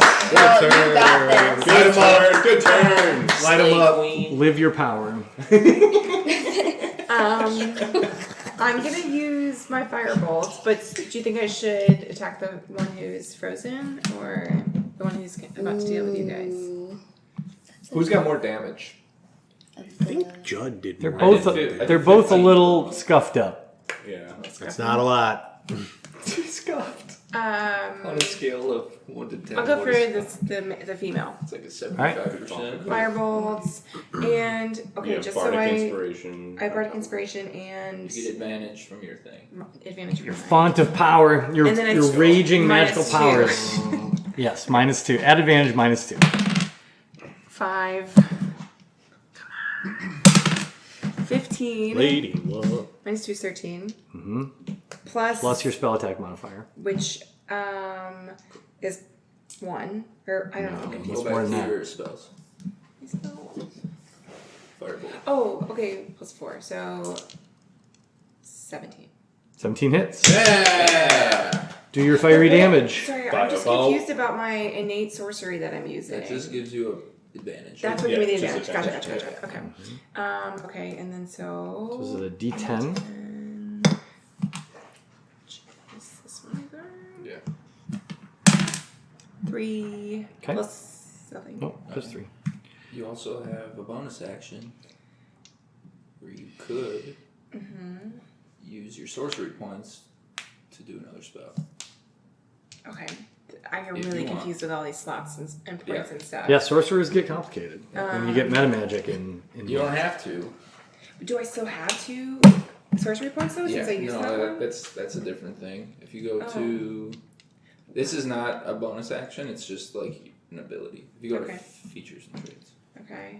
it's that font of magic, and you can choose either your empowered spell Or my or your quicken, quicken spell, which would let you cast another spell, and you could do like Okay. you could do a full first level spell if you wanted. So if I use up my two sorcery points here. Not that one. Just do one of those. Just It would one. be. Wait, where'd it go? when you cast. Oh yeah, it is that. Sorry. Um, If you wanted to do it, you don't have to. I'll do it. Why not use it now? Okay. Do it. What are you doing with it? When can I use magic missile again? Right now. Whenever you want. That counts as If a you've spell. got, that's a first level spell. If you quicken it, you can do it as a bonus action, which means you could do it here. Okay, I'll use magic missile. Yeah. So cast. Casting at level 1. That's all you have. Okay. Oh, then yes. All right, so that's 3 missiles. They automatically hit. You can place them wherever you want. All the missiles don't have to go to the same target. They each do 1d4 plus 1. Okay, I'll do 1 at the female and 2 at the male. Okay? 1d4 plus 1. 5. That's a d8, not a d4. You gotta do No. Whoa, whoa. Wait, what? Oh, you just knocked it off. It's the triangle. I know, it looked Yeah. like a triangle. No, that's all good. Okay. 2. All right, plus so 1, 3 to the gal, 2 to the gal. and now 2 dice against the dude, So 2 damage, and then last bolt. 2 damage. Okay, so another 4 to him. All right, Good roll. Good so roll. a little fire and a few magical force bolts later, It's confusing. and these critters are they're a little scuffed up. Let's go. I don't know. Duke, you're up next. Is that even one that we need? Well, I mean, I would assume. I mean, Did it roll back by your backpack or something, maybe? I feel like jumping shit. Well, I got so nervous I threw it. I'm gonna use crossbow All right. or short bow. Yep. From the shadows. Oh, here it is. From the shadow. Shadow Which realm. then will make him visible then? Yeah, when you attack, you become visible. Okay. Who are you attacking? Well, in that case, Mr. or Mrs. Griffin? Peter. Oh my god. in that case, I'm gonna come out of the shadow realm, do a backflip, probably. Oh yeah. Right here, and then come here. And I'm gonna use double dagger. Okay. But I'm gonna go cross armed like that. Yeah, 6. All right, first attack at advantage. 15. Roll it again, see if you crit. That's crazy. Close. 23. Yay. All right, first attack hits. Roll your damage, including your sneak attack. D4. Yeah.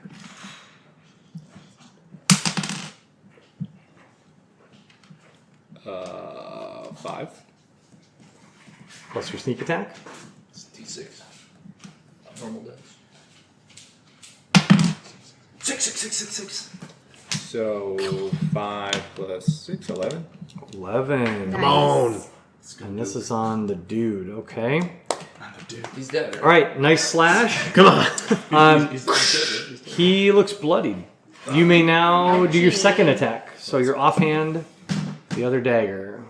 Still at advantage. You will not get sneak attack on this one. 15. That hits. All right, so just a D4. Oops, I didn't know. Yeah, he's got a liquid center. Or those are liquid center dice. Yeah, you like Hey, that? really? Did he get those from you? No. Yeah, I thought, yeah. Or did you? Yeah. Is that a 1? That is a 1. All right, What kind of one more damage. You want to trade? All right. Waterbed dice. Nice. All right, you're gonna stay there. No. No. Well, I guess he's angry. I was gonna see halted if for what would the concept be of jumping on his back to see if he would fly, but I think he's too angry for that. I'm gonna go back into hiding, or I'm gonna try to at least. Did you use your bonus to attack? You did for the offhand attack. So you can't go into hiding them. Correct. You used, Oh, your, really? you used your bonus action. You use your bonus action to do the offhand attack. Oh, I thought I had dual. Okay. So you can still move without like attack of opportunity because he's halted, similar to like what Lysandra did. But Nah, he can fly everywhere, so I don't know if it makes any. Yeah, I mean sense, these guys but can get to you no matter where you Yeah, are on sure. the board. I'm gonna save my energy and just stay Jared, right you're there. down, right? Fair enough. Yes, Yes. I am. Speaking of, let's roll a death save. Oh, Come on, Judge. Sir Come on, Judd. Buddington. 13. 13 will succeed. Yeah. So, one success on the board. Meanwhile, the female griffin is going to follow her prey. It doesn't get you up, it just stabilizes. She just can't get enough. Yep. She's gonna She didn't stumble with that injured Achilles. she's gonna lash out with her claws. That is a 25 to hit. And her second roll is a natural 20. How is this happening to you, Taryn? The gambler's luck has to come. I mean, wow. All right, so the first attack does 12 points of slashing damage. He's gone. The second attack is going to automatically crit, so I need you to take 2 death failures. How do I do that? Does someone have any sort of healing? This Failures. is how you do your damage. Oh, I gotta get rid of my healing potion. Did you do your damage? Oh, you're just at 0. I'm just at 0. I'm dead. So to be clear, I have a healing potion. if you are not healed or stabilized by the start of your next remember turn, giving you on your turn you will roll a death save, and if you roll below a 10, that is the end of Karen in this story. No. Oh my god. He was a good man. I have healing. Arendelle, it's your turn. So since she turned around, would I be at advantage for an attack on her? Or do I have to get You- to the side? Would have been if Taryn didn't die. Sorry, if Taryn didn't I get see. knocked unconscious. But Taryn is no longer a threat, so you are now not flanking this creature. That's right. And even though they're not facing me, if I move, they would still have an attack of opportunity. Yes. Okay, well then I think the best option is to use my short sword again on the female. All right.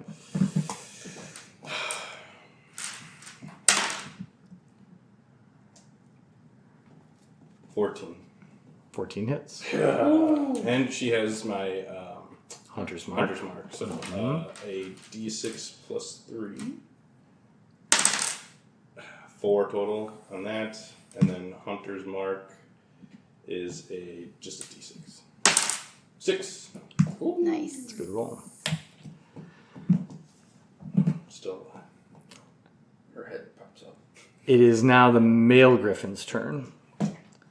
The male griffin is halted and cannot take an action or move. However, the female griffin is crying out in pain as she is now also bloodied. It is Taryn's turn in the initiative order. Oh my god. Taryn. have anything to say. Or Josh, it is time to roll a d20 to determine the fate of your character. Wait, are you sad? You live for this. As Taryn Dawes lies bleeding out on the trail beneath the claws of the agitated female griffin, his life's blood leaking out of the deep slashes across his chest, he takes a deep, shuddering breath as... You're sure you don't have a healing potion? Would it matter? he's down. Didn't get there. It's going to be a 19. My first number in elementary school football. A 10? It's a 10. A 10 is a success. Oh Barely my a success. god. hair. My heart is racing. As you see an extra large spurt of blood pump out of Taryn's open wounds, you see him take one additional weak breath in as he continues to cling to life. Taryn, add 1 success to your death save total. Lysandra. Yeah, I'm It's your casting turn. healing word on this guy. Okay. All right, roll the healing die. Those damn critical hits on Taryn, dude. That's crazy. 2. He's at Wait. 2 nat 20s against him. That's Healing word is 2d4 plus 2. Also, these griffins are rolling out of their also true. absolute mind. 4, 6. All right, heal for 6. Just Just a giant snow. Yeah. Twice in one fight. That's a lot. Guy won't die. Like, stop doing that. I'm giving my character a cool nickname after this. Lysandra, anything else on your turn? I'm Healing gonna yell. Healing Word bardic- is a bonus action, I believe. Oh, is it? No, it's a level 1. Oh. Is But it's it? fast. Healing Word's a fast spell, so you could Oh. still take an action Okay. if you would like. Okay. Well, then I'm gonna cast. You cannot cast another spell unless it's a cantrip. You can cast a cantrip. Okay, then I'm gonna run over to this frozen one and cast Shocking Grass. Yeah, do it. Okay, 1d8. I think I need a d. What's the d8? Well, you need to roll an attack first. Oh, duh. You got to get your hands on this guy. 9. Plus. Yeah, he's Oh not. wait. Plus 4. He's not flanked, but you should have a plus Oh, your spell plus attack 4. modifier. 13. 13 hits. Hey! Now you may roll your Okay. sparkly damage. Which one is the d8? Oh, this one. I think that one was lost in mine. 1 1. plus. It is what it is. It is what It's it something. is. It is 1. Okay. Those add up. It's true. Those add up. Death by 1,000 cuts. I believe that prevents him from making a reaction, however, on his next turn. So you can move away. Tree. Oh, sorry, Taryn. Trying to kill Taryn again. Hey, it could happen. The Griffins are gonna get another turn. Seraphine, it's your turn. Okay, I want to give Buddington a healing potion. So do I have to move all the way over to him? You Does it, like, be next to him? You do have to get to him. Yeah. Okay, and I have -5 still, but I don't remember. -5 movement. You can get there. Okay. That's no problem. Just shove past dude. 3. Okay, so I'm not sure how I can give it to you. Use it. Just use it. Okay. Yeah. And then It was Are 2d4. you just adding to Plus your 2. lore? Yeah. You want to roll it or me? You can roll it. Come on, Judd. I'm looking up words that mean immortal. Yeah, take it off. Taryn the Undying. The Unbreakable. 3. The Revenant. That's 2, so 5. Yeah. Literally the same batch of healing potions. Right, Literally they've every all been single- identical. It's Oh, very wow. consistent alchemy. Yeah. You love to see it. Now is that a Consistently mediocre. Is healing Judd my action? It is. Oh. Oh, I immediately regret helping my friend. Okay. But he is Shocking Grasp, so you can move out of range. Have movement still. Did move out of range. You can move farther out of range if you want. Probably can just go there. I don't know. Okay. I don't have a lot of bonus actions. It's mostly Duke. your I'm gonna. In the group, in the Discord. I'm just gonna use my short bow at close distance on this one right in front of me. That's at disadvantage, then, right? If you use your short bow, it goes Is it? right on top. Yeah. Of it. Yes, it is a disadvantage to use a ranged weapon within 5 feet. But I'm back up. So you would have advantage on Oh, you're up. whatever. Okay. Well, I'm gonna use my short sword then. Do it. actually, is what I'm gonna do. Cut him. Cut this Cut motherfucker. this bitch. At advantage as he is flanked. Yeah. That should hit. 16. 20. Tim Duncan. 20. Not nat 20. Alright, that will hit. Roll your short sword damage plus your sneak attack damage.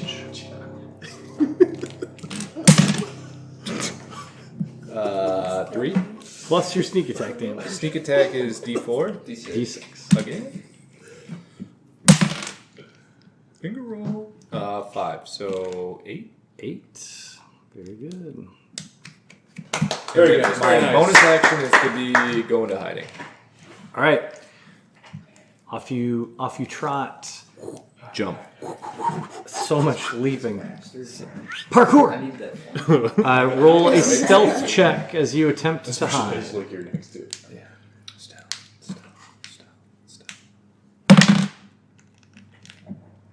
25. Very high, you're very hidey. Here you go. Sir Judworth Buddington, God. arisen. He's back. Rise up. He also said, Rise up. I'm gonna stand up Character actually likes the for game. half my stuff. I'm gonna. He's bloody, right? He's looking pretty messed up. He's actually looking pretty hurt right now. let's Okay. go. I'm going to attack with spear. Do it. You will not attack at advantage because Yeah. your roguey friend bailed on you. Yeah, Right. we were literally just talking about that. Yeah. I was really banking on it. 19 though. That'll hit. You get power from being my friend. Do it. Judge Spear is making some hits tonight. Mm-hmm. 6 plus 5, 11. That's very good. Very good. All right. Wait. Judd, you get advantage for being by friends. Flanking. Oh. Like everyone else. I thought because he won. I thought because he won away. Friendship. I thought it was because he went away that you lost it. Yeah, it's like, it I was like, is, oh, that's he was good to flanking know. him. Literally. Judd's real spear is the friends he made. I'm gonna do Say that to the Griffin. bonus Psychic action. damage. Talk no Another jutsu. divine smite. Okay, smite him. Oh, smite him. Smite him. Smite me, almighty smiter. 5, 10. 10 Yeah. points of radiant damage. You see the eyes of this griffin burn out from the inside with holy fire that comes Holy pouring shit. out of its beak and eyes. And the husk of this now dead, majestic beast crumbles to the ground before your paladin. The female griffin gives a keening, mournful cry as her mate Now falls what? dead at your feet, Bummer. and It's her. she flies into a berserk rage, No. abandoning Juicy Terran She gave it up. to throw everything at Sir Buddington, who just Wear yourself took out. Do we down. get attack of opportunity Her or mate. because she's in berserk mode? No, you can take an attack of opportunity. Sweet. Sure, Me and Taryn too? both of you. Is that just a roll to see if we hit? Yep, Yeah, with your, what would it be? Your whatever your dagger? mate. Yeah, your So I'll dagger. be doing My dagger. Short sword. 14. 14 hits. 13 plus 3. Hits. 16. Nice. Do your damage. D4 plus And it still has my hunter's mark on it, so I get that too. 2, 3. 3. So 6 here. 2 plus 3 is 5. And then my hunter's mark, 6. So 11. 11. Ooh, big. All right. She is in rough shape, and she lays into Sir Buddington. No, she doesn't. She's so strong. No, These no, no. attacks are going to Guys, be she's so strong. at advantage, but she attacks with her claws. The first attack is a 19. Ooh. Yep. The second attack is a 20. Yep. Not natty. Nope. Okay. You have Oops. Hey man, I think you got him. Why is she still going? She's berserk. Yeah. Can't control That's her. 20 points of piercing damage. Yeah. I'm down. You're so way Oh, when did you go down? What was Sorry. the first one? The first one was 8. I'm down. Okay. Yeah, so that's 2 deaths. 2 death failures. Shit. It's alright, man. We'll get you. I hope. Arendelle, you're up. I hope. I will use my longbow Yeah. on the Smart. female. Mm-hmm. Finish her off. Thank you for the longbow's kind of destroyed at the top there, as you can see. So, 17 plus 7, 24. That very much hits. And the hunter's mark still applies. I have a spot. Yeah, I have a spot. I can do. D8 plus 3. Oh, Does that count? Play it Sure. as lies. You got to love a longbow. 2 Yeah. plus 3 is 5. Thanks, Rob. And another 3, so 8. Stay hot. Eight. Stay hot. She's still up. Shit. She's in rough shape, but she's still up. Is she okay. taking half damage from berserking? No. She's just I'm trying to see how Advantage. much. She just got a damage boost against you, And I which just- didn't actually matter because she took you down with the first attack. So. I can't use any of my other bonus actions to use up my spell slots, so I'll kind of chill where I'm at then. As is so often the case in these battles, Terran the Relentless, it's your turn. Teed up It's perfectly. time. Revenge is a dish best served with a short bow. Triple flips onto this. Takes aim. In his imagination. Pulls You out guys his all see Watch. Terran literally Struggle. make that noise as he climbs up onto a rock, Just still bleeding. delirious from loss of blood. Terran's like, triple backflip as he climbs up onto a rock and pulls out his short bow. I got a better idea too. He gets up there, somersaults down, gets behind her former fallen husband. Make an acrobatics check. Josh. How Acrobatics are about like -2 for how old Plus he is. 1. 11? You don't fall. He makes it.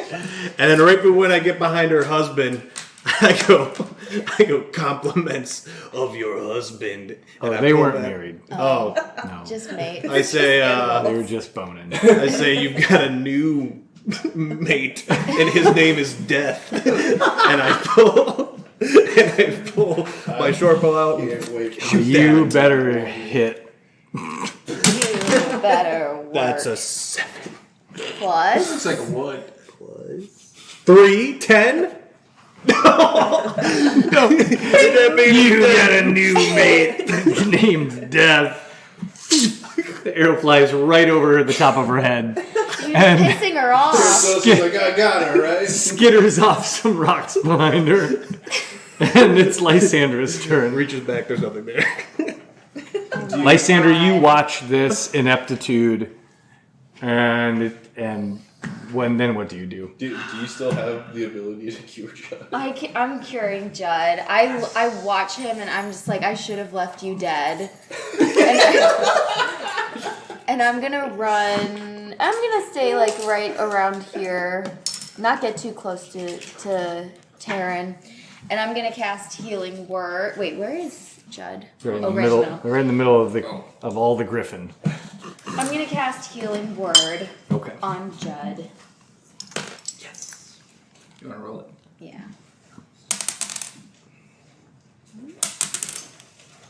4.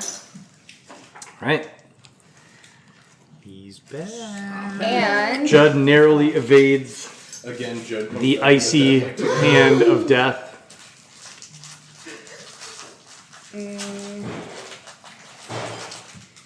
and then I'm gonna cast Firebolt Do it. on girlfriend. Do it. Okay, wait. Wait, is it close range? No, she's good. Okay. 8. Plus. Oh, 8. It's 8 total. Oh. Yeah, no. Yeah. So, ranged attacks are flying back and forth as this raging griffin is sort of leaping around over the now conscious body of Judworth. I'm up. Seraphina. I mean, you're Okay. alive. Oh, yeah. What do you? I'm trying to figure out. Like, do you think it should use like shocking grabs? I forgot about it in lightning. The thing is, you have advantage with your attacks, and you don't necessarily want to be in range of it. Firebolt might be Oh, your okay. best option. Okay. Okay. Yeah. So I'll make another firebolt and throw it. Roll in twice and give me the best one. that guy's direction. Okay, it's not going to be the right one because I had 2 minus 2, so that's a 0. Yeah, let's roll better than that one. 12. 12 plus your spell attack modifier. Plus 4 is 16. Does hit. Yeah. Yes! All right, D10. Burn it up in someone else's face this time. Is it a 0? It's a 0. That's 10. Oh, okay. Hey! I was like, this is the wrong dice. The very best 0. Yeah. This dice is broken. I always forget. All right. A searing bolt of flame flies out of Seraphina's open hands, engulfing the bloodied and battered female griffin. It is too much for her, and overwhelmed, she falls dead to the ground, her lifeless body collapsing over the corpse of her mate. And a peaceful silence falls over the mountainside as you exit combat. Team You all- effort. Good team effort. you all take a deep breath. So, how much did the canyon see? Well, we're out of that's. sight. They couldn't see It us was dark. there. When we're shooting firebolts? I think that's a very insightful question to bring up to the group right after this battle. And what do you think you might want to do?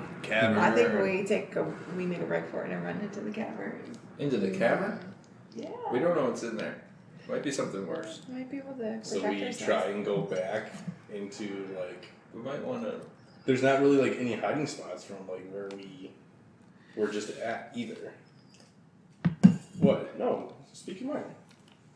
We either run in. Judd's scared of the unknown. Well, Always has been. it was either the Griffin's Cavern, or there's something else in there that's just as dangerous or worse. Are we scared of that? We used We're in everything. really What's bad the shape average right number now. of hit points on your squad right now? I only have 6. 5 and no spell slots I have left. 4 and 1 spell slot. I didn't get touched. I'm at full. Feeling good. These two are healthy as shit. But I don't have a lot of hit points to begin with. I only have 12. So, That would be do dead. we try and Retreat. retreat back from where we came, since we feel like we're, like, safe from griffins, at least at this point, considering that we heard 2. There's an owl bear We out there killed- too. We killed Oh 2. God. Try and recover to an extent. I'm afraid that they're gonna send Yeah. humans or kobolds up the path after To us, come look, anyways. So investigate. And then we'll just be Yeah. on the run and we'll never be able to get in there. Not never. maybe they're afraid of what's in the cavern too, and we can. We kind of got to make a decision here fast, because Danny scouted out stealthily. Yeah, I'll go scout it out. I feel good. Go. Go run in there. Do we have enough time? Yeah. well, we're still 15 minutes away from the cavern itself, so We'll hobble our way over there. And Can you we take all off- get take right a up to lead. like where the entrance is? Yeah, you can make it. You can walk up there. And that way, at least if he's like, Alright. oh, It's a 15-minute hike up to the cavern. because we don't have to fight in there either. We could also try Before- and retreat. Is there anything we can grab? I was off gonna of the say, is there Griffin? value like Quickly? to any yeah, is part there of the anything that we griffin? can Do we wanna- Can we harvest some Griffin parts? I want to take one You can of its harvest heads. some griffin parts. Talons. Yeah. You want to take a head? Yeah. That's a big trophy. What about 2 Yeah. heads? I mean, you can definitely do it, All right. but it is going to encumber you a bit. Maybe on the way. Like I'm just going to say, it doesn't fit in your backpack. We can Is what I grab it want on you the to way back. understand. Like the griffin's head is you're not going to be able to like move. it's an eagle. It's an eagle's head that's bigger than a normal lion's head. So like, you can take it. I will let you take it, but you're going to have to carry it around like Make a this. headdress. All right, I'm just gonna take Wear a it. talon for now. Yeah, you can Yeah. take a talon. Can we Yeah, can we like just see what's take all the- on like the griffins that we can take, or They don't have wallets. well, All the talons, just quickly. Yeah, tell me what you want. What typically, as someone that like Taryn, who buys and sells stuff on the black market, what off a griffin usually is valuable? We determined that was you last game and not him. Oh, okay. That's fine. Great. Why don't you give me an intelligence check, just a straight intelligence roll. Intelligence. Pretty intelligent. You are pretty intelligent. It's a natural 20. That is. Very good. It was exactly what to cut. Yeah. I mean, this doesn't make you a magical griffin surgeon, but I will say this. The heart. Yeah, there are some parts here that would sell well either to alchemist shops, certain craftsmen, collectors. The head actually would be great, but it's really inconvenient. Yeah, like there are nobles who would pay handsomely to have a mounted griffin head on their wall so they could pretend that they hunted it themselves. Yeah, sure. But that seems pretty inconvenient at this point. What you come away with are a few things. The certain flight feathers from the griffin's wings are useful as both spellcasting components and as decorative additions for certain magical items that get created. So those have a significant amount of value. There's only a few of those feathers on each wing. So you could, if you carefully harvest them, probably get 4 from the male griffin who was not burned with fire, and 2 from the female griffin who was burned with fire. In addition to that, there are certainly markets for the talons. So you could acquire 20 from each. You'll have to make a nature roll to see how many you get out of there successfully and how fast you can harvest those. And then last but not least, there is an organ that is considered a delicacy in many places. It's a part of the liver, not the whole liver itself, but a part of the liver of the griffins that's considered a very fine delicacy. It's like a foie gras kind of a thing. The challenge that you're coming up against is you don't know how you'd keep it fresh in time to get it wherever it's going. Cool.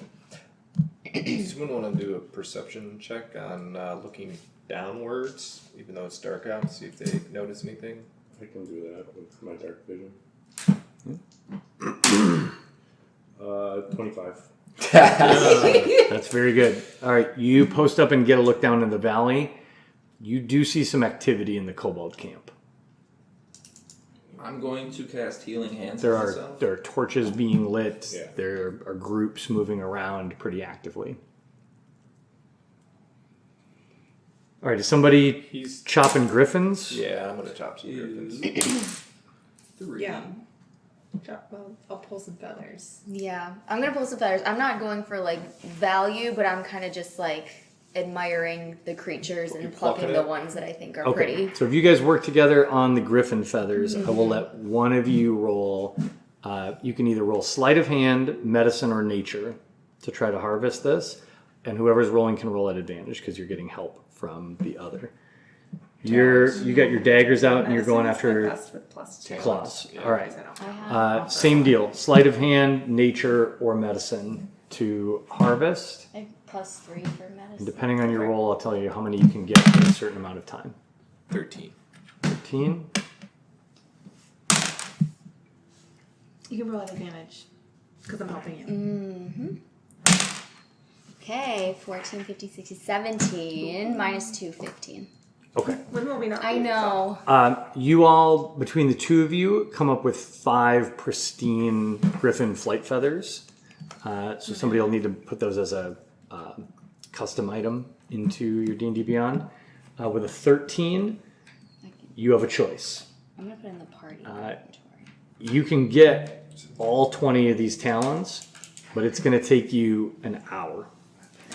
Or you can get half of that in half an hour, or you can get half of that in 15 minutes. I'll do 15 minutes. All right, so you spend 15 minutes and you get 5 griffin talons, basically 1 full paw. Okay. All right, while that's going on, you all spend 15 minutes here kind of harvesting from these creatures. Anybody else? You did a little healing, it sounds like. I hit myself with my Healing Hands. Okay, And I got 3 points. solid. Should we try to hide these griffin bodies real quick or no? Where would we hide them? That would be a big undertaking. Yeah. Behind a boulder. Maybe we prop them up so they're scaring people away. Did we pick up a potion of healing? I still have one, but maybe I didn't get rid of it. Did you delete it? Oh, no, I Used didn't. it? Yeah, let me do that now. Alright, so we got 5 pristine feathers. Was someone adding that? I Yeah, did. she Yeah. I got the Okay. griffin. And then And you DK got how got many Taryn is times? off to the Got side, five. staring up at the stars, Five.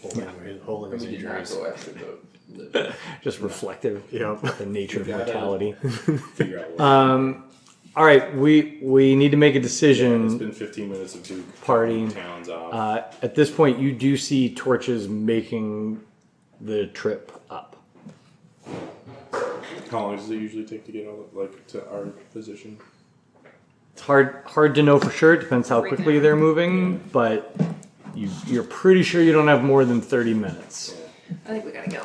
Yeah, we gotta Lead go. us. Or are we going up or out? That is the question. Either you need to head. Well, you have 3 choices really at this point. You can head back the way you came from, back into the wilderness. You can head up to the cavern, or you can head down to face the group that's on their way up. Those are your choices. I feel like if we head back into the wilderness, they'll find us. If we head into the cavern, they're going to find us. If we head down, they're going to find us. So we'll get more information on it that way. Potentially. That's true. Do we My feel- vote is the cavern. Do we feel that 2 votes. what's his face would help us if this truly is the main cause of Richter? no, not Richter, You mean our Mask? god Mask? Do we feel like he would help us if we truly this was the uncovering of what is giving them the power? It's not my god. They might get scared on the way up if they see you kill griffins. I mean, That's what I'm guess- saying. If we prop guess- up some griffins, it might. I mean, scare they just them, 'cause, see they just saw people kill some griffins. Yeah, what if they're just dead? Yeah, dead, laying on the ground right They there. might think it's whatever's in the cave. So do that and then head to the cave. How long would it take us to? We could just leave them right there, Oh, right in true, the path, yeah. right? So then, yeah, They have to okay, see him on 'cause the then way up. they'd be oh shoot, something killed these. Yeah. Could we make it look even worse? You want me to chop the head off? How long would it take to chop the head off? 10 minutes. Alright, maybe not. Yeah, I think we gotta get going. Ah, we bloodied those. I think we motherfuckers gotta up. get. I think we gotta get going because if it takes them Yeah, let's here go. or there 30 Alright. minutes to get Let's to go us, on, that let's- gives us time to figure out. Yeah, let's if it yonder is- upwards. Yeah. Sounds like we're heading to the cavern. Yeah. Yep. We're going to the cavern. All right. We're off to. Die. This is so bad. It's something. All right. Between a rock and. You. It's the griffin's cave. Oh, you just came up with the episode title. Good job. What was it? Between a rock and a cavern? A boulder and a cavern? I'm gonna use a different word at the end, but it's still a good title. Rock. All right. You start hiking up the trail. It is now getting quite dark. Evening has fallen. You have to. Those of you without dark vision have to follow closely behind those that do to avoid stumbling on the journey up.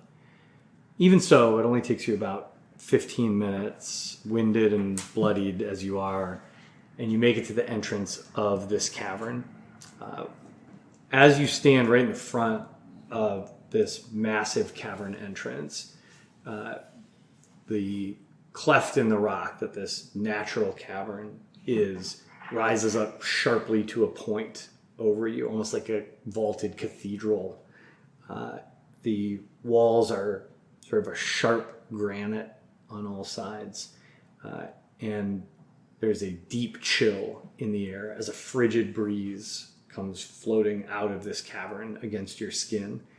There's a thin layer of snow that your feet crunch through as you step forward, and frost rims the walls all around you. As you look over your shoulder, you see down below the torches, probably 20 torches climbing higher and higher behind you up the path. At this point in the evening, the cavern is pitch black ahead of you. Very little light is outside to show you what lies inside. What's your next step as you stand here on the threshold of this cavern, breathing the crisp, chilly air? So even the darkness. Go is- scout it. even the darkness is like affecting our dark vision too. We can't really see much. I mean, those of you who have dark vision can see about 60 feet into the cavern. You're seeing it in shades of gray, but it goes well beyond that. Sure. This is a big, deep cavern. So what you see 60 feet in is just essentially more of the entrance. So would there be any opportunity to like perform like a perception check from like where we're standing to see if there's any sort of like booby traps or like things to kind of consider Sure. like, before we decide to go in? Give me a perception check. 23. And you do have dark vision. Yes. Okay. You call him Dr. Jones. So, Dr. Jones. Arendelle looks with his special elven eyes deep into the cavern, and you don't see any signs of obvious traps. What you do notice is that the cold of this cavern extends to the full length of your vision. So the floor is covered in patches of ice and snow. There are not just stalactites and stalagmites, but icicles hanging from the ceiling. The cavern itself is broad and wide, deep, as far in as you can see, but it all appears very natural. The only other thing that you notice is a very heavy, bloody trail through the snow that you're pretty confident you know what that's from, as it is exiting the trail. It's the same trail you've seen all the way up here. That's what you can pick up, but you don't see any. You feel like you got a pretty good sense. You don't see any obvious traps, pitfalls. Really, nothing man-made. This appears to just be a very large, cold, natural cavern. What's the thoughts, gang? Not ideal.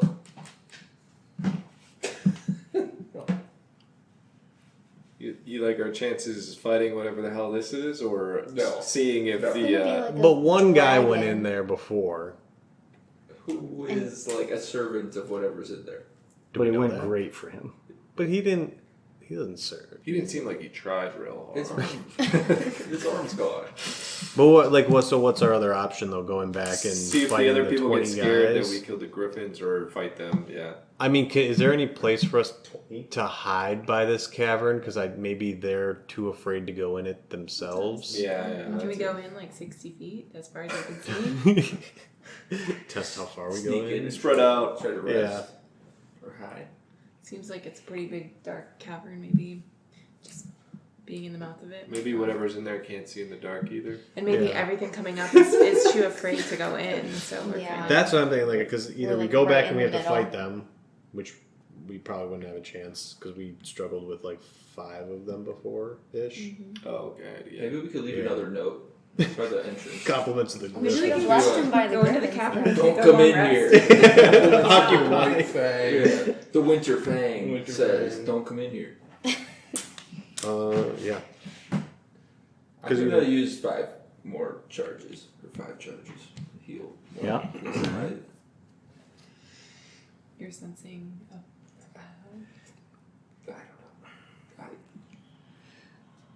know. And this is like a pretty like steep mountain or like cave entrance. Like there's no place for us to hide if we went like lateral to it. I mean, you could go try to look for some place. Yeah. You could try to. I mean, it is as difficult to train to maneuver as it was for you to get to the trail in the first place. So it's not impossible. I'm gonna stealthily move up 50 Scout feet it out. and try to scout out the surroundings. Okay. Roll a stealth check. You got it. 10. Okay. You see Duke throw his hood up and move softly into the darkness ahead of you. Those of you without dark vision lose sight of him almost immediately as he enters the cavern. Those with dark vision see him pad his way lightly along the perimeter wall to the right, moving from stalactite, who knows, whatever the ones coming up from the ground are. The stone pillars as it moves from shadow to shadow, deeper and deeper into the darkness. You have dark vision? 60 feet. Okay.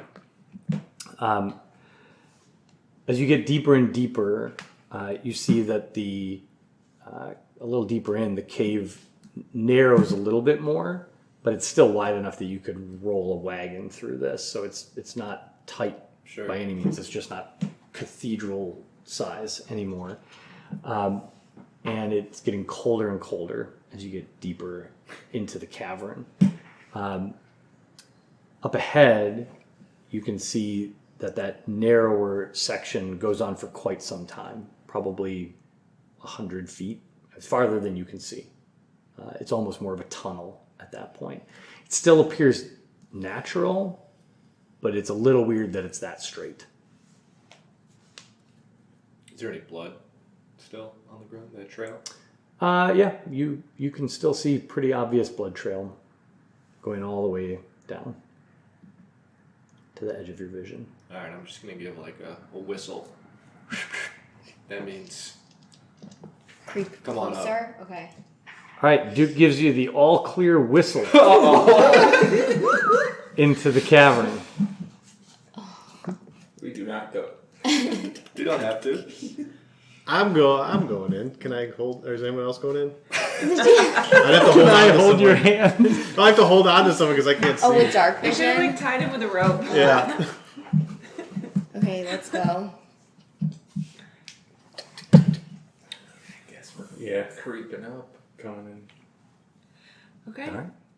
All right. Your party moves in, comes up alongside you. You're now about 50 feet into the cavern. And those of you with dark vision can see what I already described to Duke, that the cavern continues to narrow and there appears to be a pretty long natural tunnel up ahead of you. Those of you without dark vision are basically walking blind right now. You're having Still to, nowhere to hide. you're having to be led by your companions. Can I do? I mean, there's places in the cavern to hide. Like I said, there's stone pillars, there's crevices, this is a huge cavern. So if you're 50 feet into this cavern and you want to try to hide, you can do that. Yeah. Let's see if we can make it through the night. Who wants first watch? Or like at least. Well, we have to at least until watch let's the see what they entrance do. and let's see what happens Yeah. with if it. they're even going to come in here. So So what do we want to do if they come in? If they start just coming in here? Stake out. well, if we're all hidden, we would have some sort of advantage over them in that regard. Or do we just kind of let them? I mean, we See don't how far think they we come, can and then we see. just bolt down the tunnel. That's what I was going to say. Because if we all try and hide, the issue is there's 6 of us. Right. Someone's not going to be hidden, statistically speaking. But we could. I can't hide by myself though because I can't see. I can cast a minor illusion and create a sound and like make it sound like a really scary monster. And if those kobolds approach, try to scare them Do off. that. Do we feel like Do a that- griffin noise. How stealthy have we been? Because do we feel like that'll ruin our stealth for whatever's deeper in the cave? Oh yeah. I'm just imagining like the Balrogs like asleep at the end of that tunnel and Yeah. we're gonna wake up. I mean, you did whistle in Yeah. the cavern already. It was more of a psh, psh. Yeah. I mean, because well, now we've gotten ourselves into it. Because what are we going to leave the cavern if they don't come Whoever's in here there either? can't fit through the cavern anyways. It's Yeah. fine. How's it going to fit through that little tunnel? Right. It can't be that big. It's like the It's got a rabbit big from mouth to Monty chomp Python. on. Yeah, Monty Python the rabbit. Look at the bones. I say we look at the entrance and just see if they start coming. Yeah. While Yeah. hiding. We can try and hide. Yeah, Might as well. I think we try to hide hiding. and All right. just see what happens. Group stealth check, please. Group stealth? This is not. This is a cavern. Lady luck. 20. 20 is a Six. success. 6 is a failure. 11. 11 is a failure. Fuck. 17. 17 is a success. 18. No, I'm sorry, 15. Still a success. 18 is a success. 16. 16 is a success. Great success! Sneaky boys. All right. You all settle into various shadows here in this frigid cavern, pressing yourself up behind stone pillars, wedging yourself into crevices in the rock, and staying as quiet as you can. A stillness falls over the cavern as you do your best to blend in to the darkness. 10 minutes pass, 15, 20, and you start to see the glow of torches from the outside of the cavern. You hear the sound of the harsh, guttural kobolds yelling at each other in Draconic. There's clearly a leader or two organizing a search party.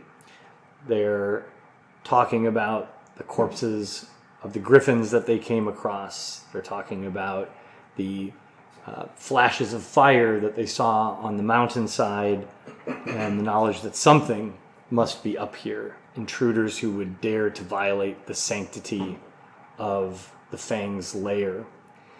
And then you see the first kobold heads poking their way into the mouth of the cavern, raising their torches high. They take a few steps into the cavern and then move deeper, and the 22 kobolds that have made their way up the mountain start spreading out through the cavern in small groups, looking around and trying to get a sense of what is in the cavern. One kobold dressed from head to toe in shamanic gear, feathers and totems dangling from all over him, and a large sort of spiked shield on one arm and a jingling wooden staff in the other, covered in rattles and beads, steps forward into the center of the cavern. He's speaking fairly softly, as if he doesn't want to disturb whatever might be at rest in this cavern. But he does speak clearly to all of the kobolds around him, and he says, in Draconic, for those of you that understand, he says, "Look quickly, but quietly. We must not disturb his magnificence if any of us wish to return to the village this night. Do you see any sign of the intruders?" And the kobolds who are spread out around the room raise their torches. Many of them don't appear to be all that bright. The torches they're holding out in front of them are ruining their night vision as they scan around the room. And you've done a pretty good job of tucking yourself into various hiding spots around the room. After a brief and furtive search, the kobold leader calls out again quietly, "Enough! They must have left the trail somewhere lower down. Follow me. We must pursue." And the kobolds gather back around him and they make their way quickly out of the cavern and start rushing down the slope again. 5 minutes pass. 10 minutes pass. Almost 20 minutes pass before you feel safe enough to poke your head out of your hiding spots and look around. And Arundel, as you make your way back to the entrance of the cavern, you look down and see that this parade of torches that made their way up the slope are now about halfway down the mountain again and are spreading out to either side of the trail as they begin a search into the wilderness. What will your party do next? This Fang guy sounds I think we gotta get the hell out of here. Yeah, we want We full got- health if we ever want to. Yeah. We gotta get the hell out of here. Well, he thought he would kill 23 of all 23 of them. Yeah. You know what we should do is take one of them captive and make them go in there and see what happens. Or you can do that. Just threaten them. Do we want to? Where do we gotta They're rest still- up? They're still searching do. for us, too. Yeah. We need to find a way to Yeah. rest up here. Let's leave the cavern and kind of venture out into the Is there anywhere outside of the cavern, like immediately outside, where they wouldn't be able to spot us?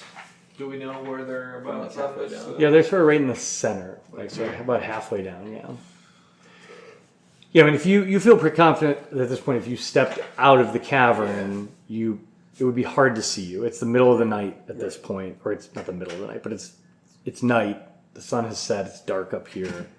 You're not backlit or anything like that. So stepping out of the cavern is not like, oh, you're instantly discovered. You still need to be somewhat stealthy if you're going to move around. Right.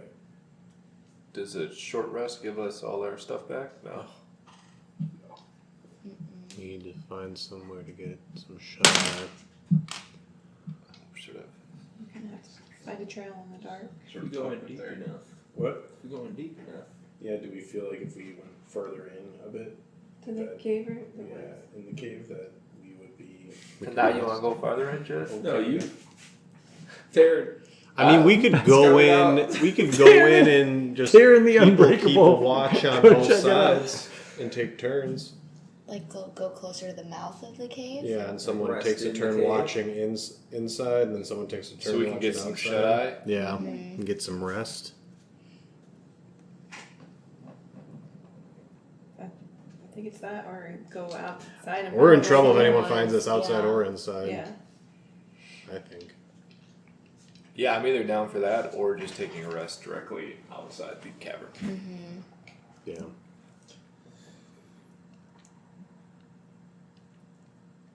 From outside the cavern, how far down are we? Is it visible from like the path? Like, Well, can Just the light out. As we talked about, there's multiple spots along the path that have visibility on the cavern. but the mouth, like, can they see it from the canyon? Can No, they see all the way? they cannot see the cavern from the canyon. Okay. Okay. So theoretically, as long as they're not on the switchbacks, Yeah. we could be outside the mouth of the cavern and wouldn't be seen. I feel safer there. I say we do slightly inside I mean, because we can run out if we Right need at the to, mouth, you unless think? it's like yeah. Yeah, does it not come up? Okay, I'm down for we that. don't know. But then that way they can't see us from outside if they're like walking around. Sure, I'm in for that. Let's do it. Let's do it. All right. Oh no. You begin. We need a good luck check. You begin to make camp in the mouth of the cavern. Oh my god. Do we have to make like a fire and stuff? Cavern Is that has what been means. described by the kobolds as the lair of the Fang. As you begin to lay out your bedrolls, and make meals and bandage your wounds, Quietly, very quietly. very sneakily and quietly, We didn't make a fire. Yeah, no fire. we need to decide who is keeping the first watch. Can we do inside outside? Sure, but then you need more than one person People. to keep watch. Okay. Who's hurt the most? I I'll am. take the watch. Alright, I'm using my last. I'll take a watch. I don't need to Yeah, I need bandage to it in the middle. Who's watching facing out and who's watching facing in? I'll watch. You got dark vision? Yeah. Okay. I'll watch facing out. Okay. I'll look at it. Okay, very good. I would like each of you to make a perception check. We do not need to make a luck roll. Sounds like That doesn't Sounds sound odd. good. already Unlucky. unlucky. Not unlucky, just decided. 7. 7 facing inward. Yep. 20. Okay, 18. 18 Sorry. facing Do you not have outward. a perception? I have 20, but minus 2 because I'm exhausted. Plus 2.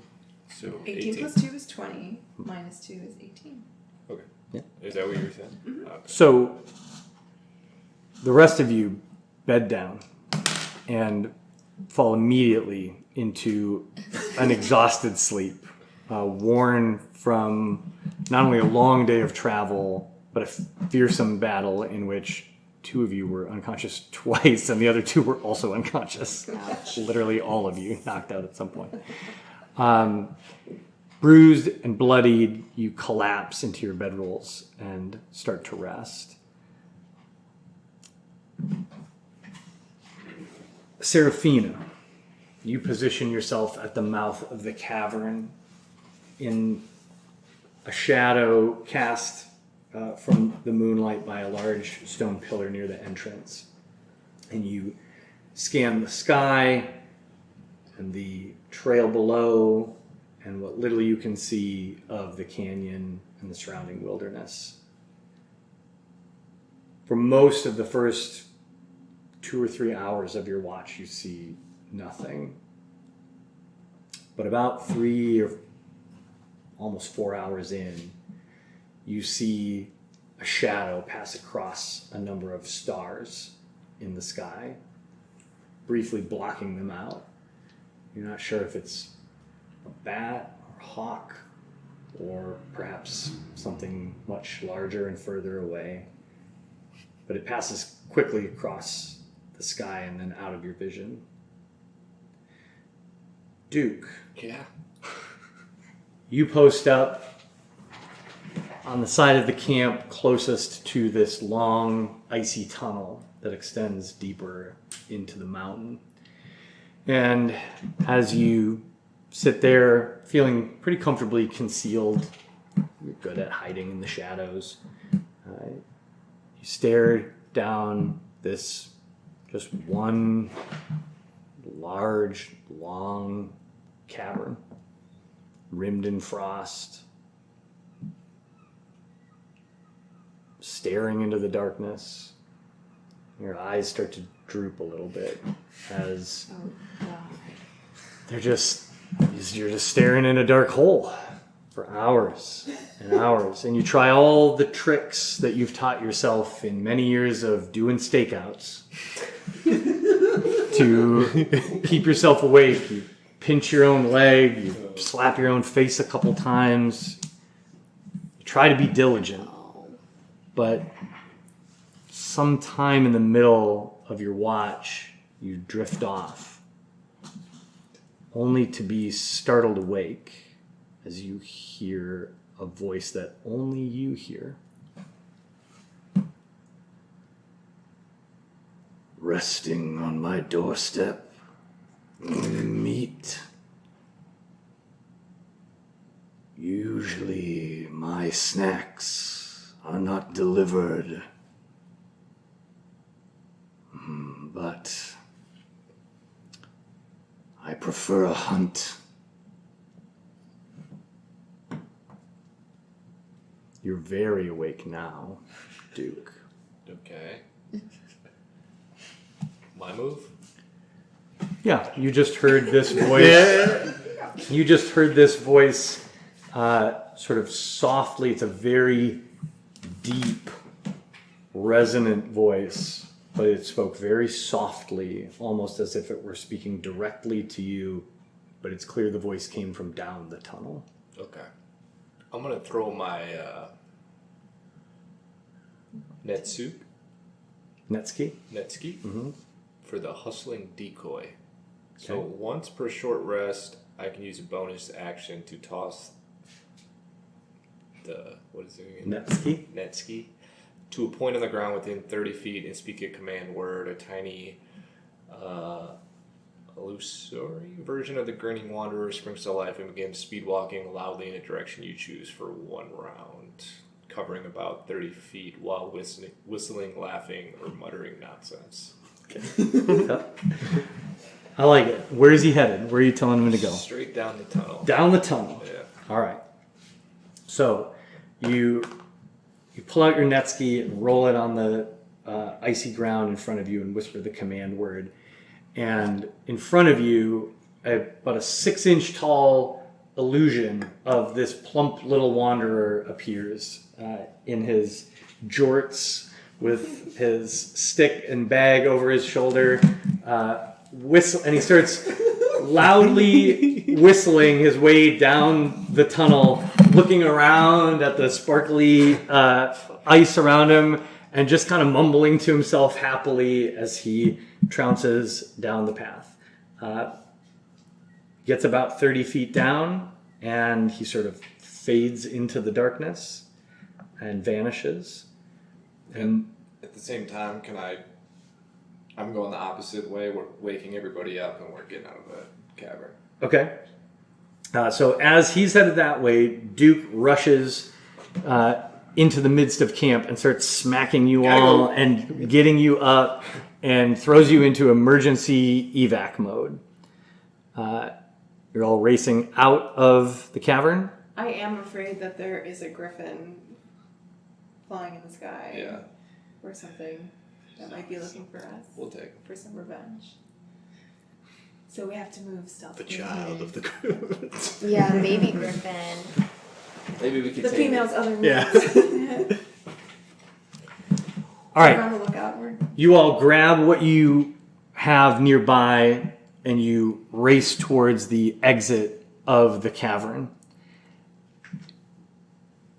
As you run towards the starlight and moonlight of the outside, the light from outside the cavern suddenly vanishes as something vast and broad blocks all of the light from the sky outside.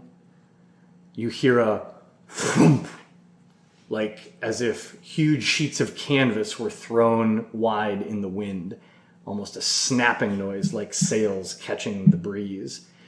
And in front of you, extending down on a long serpentine neck, comes a large reptilian head that pokes its way into the entrance of the cavern and looks at the six of you arrayed in front of it.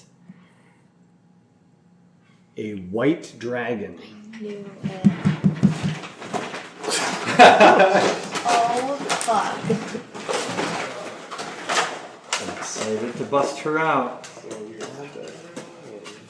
Danny. Have faith. What? She said she likes to hunt. Why are we running? I didn't know if we were going to get to see wanna her read it? tonight. Curtains, guys. Go towards it? Oh, she's strapped in here really tight. She's... She's stuck. Guess can't use it. you hate to see the wasted opportunity. The griffin's out here. You can. I was just afraid of a griffin. You guys just want to fight two more That's of what those? was Yeah. blocking the sky. Oh, yeah, it was. We going into a lair. Yeah, you did. There's no way this was. You're like, let's camp in here. It's great. Good. She is. How was it whispering through the tunnel? He's got telepathy. What has a stand and everything? I think we might be able Tiny to little bargain bow. with it for our lives. Well, shit. Okay, yikes. That's cool. So cool. This isn't She good. is at the Is this a entrance. machine? Well, Did we get anything from a short rest? You didn't? Well, you got the value of a short rest. Okay. Yes. So if you want to do a short rest right now, Do those who are on watch also? that's you can use hit dice to do some healing. If I'm on watch. And- Maybe. I don't know if any of you, if you were, I don't know what's a warlock, right? So I don't think anybody's getting spells back or anything on a short rest. There might be a couple. 1d8 plus 1. 1d8 plus 1. Total 2. 1d8. Which one's a d8? Yeah, do you have it set max on HP or automatically apply healing? Mine is set at apply healing with dice. Okay. Yeah. Oh, So roll the dice. So you're gonna click Alright. these I got to 9. use the dice. So that uses Anger. one. Oh. But then if you click that, it should roll it automatically. Oh. I think. Yeah, it does. You only do one of them, right? You can use as many as you want on a short rest, Which is but only half of them come back every long rest. You only get one? Use as many as you have. Oh, I feel like If you, feel like but I have it to. doesn't. You guys have two, so you could use them both if you need the healing. I think I need to. Oh, I Okay. need the healing. I don't get my spells back from. No. Oh, this is good. Is my major armor still in effect? Oh, did it not? Oh, It oh, is did. that other people's least rolls back to that are full happening health. down there? oh no, I got one because I'm at 14 you did, now. okay. Oh yeah, Oh, I'm at 14 out of 15. That's at least better. Quick question. Yeah. So I used my hunter's Okay, we're mark good. last round. I would need another spell slot in order to use it again, right? Okay. Yeah. Listen, dragon, This is why we came. it's not called Dungeons and No Animals. Dungeons and Griffins. We are in the dungeon and we are Do facing we a need to set dragon. ourselves up Alright. how we feel like we're Bard. Um, Convince them to I not think you're basically set up how you're set up. Okay. This was you were scrambling towards the exit. I'm gonna be on my knees. We worship thee.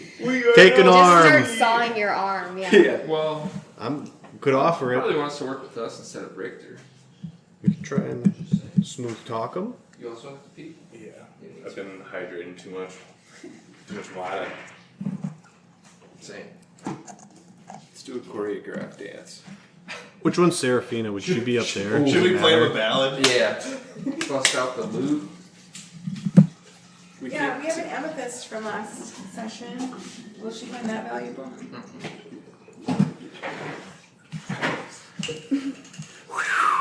That's so cool. I got my jugs. I can. Newly purchased. Does she like riddles? This one was purchased just for you guys. Oh no, you're a sick man. Can I open these pictures? Yeah, go for He it. looks friendly. He speaks. I, for one, What type am of? excited. It's a winter dragon, ice dragon. This is a white dragon. Its scales are a bright snowy white. Which dragon? Dragonborn. Is lightning dragon really effective against? Is really effective against. Yeah, is there like Fire? boost? I'm looking for a dragon with 6 fingers. Blue dragons are the chromatic dragons that breathe lightning, but as far as you know, none of the dragons are weak against another element. So do we know, or do we not know, the voice that Duke heard was said You dragon? didn't. You don't even know Duke heard a voice. Well, does Duke know? I gotta wait for him to talk. Did it sound like a dragon? Say something. Yeah.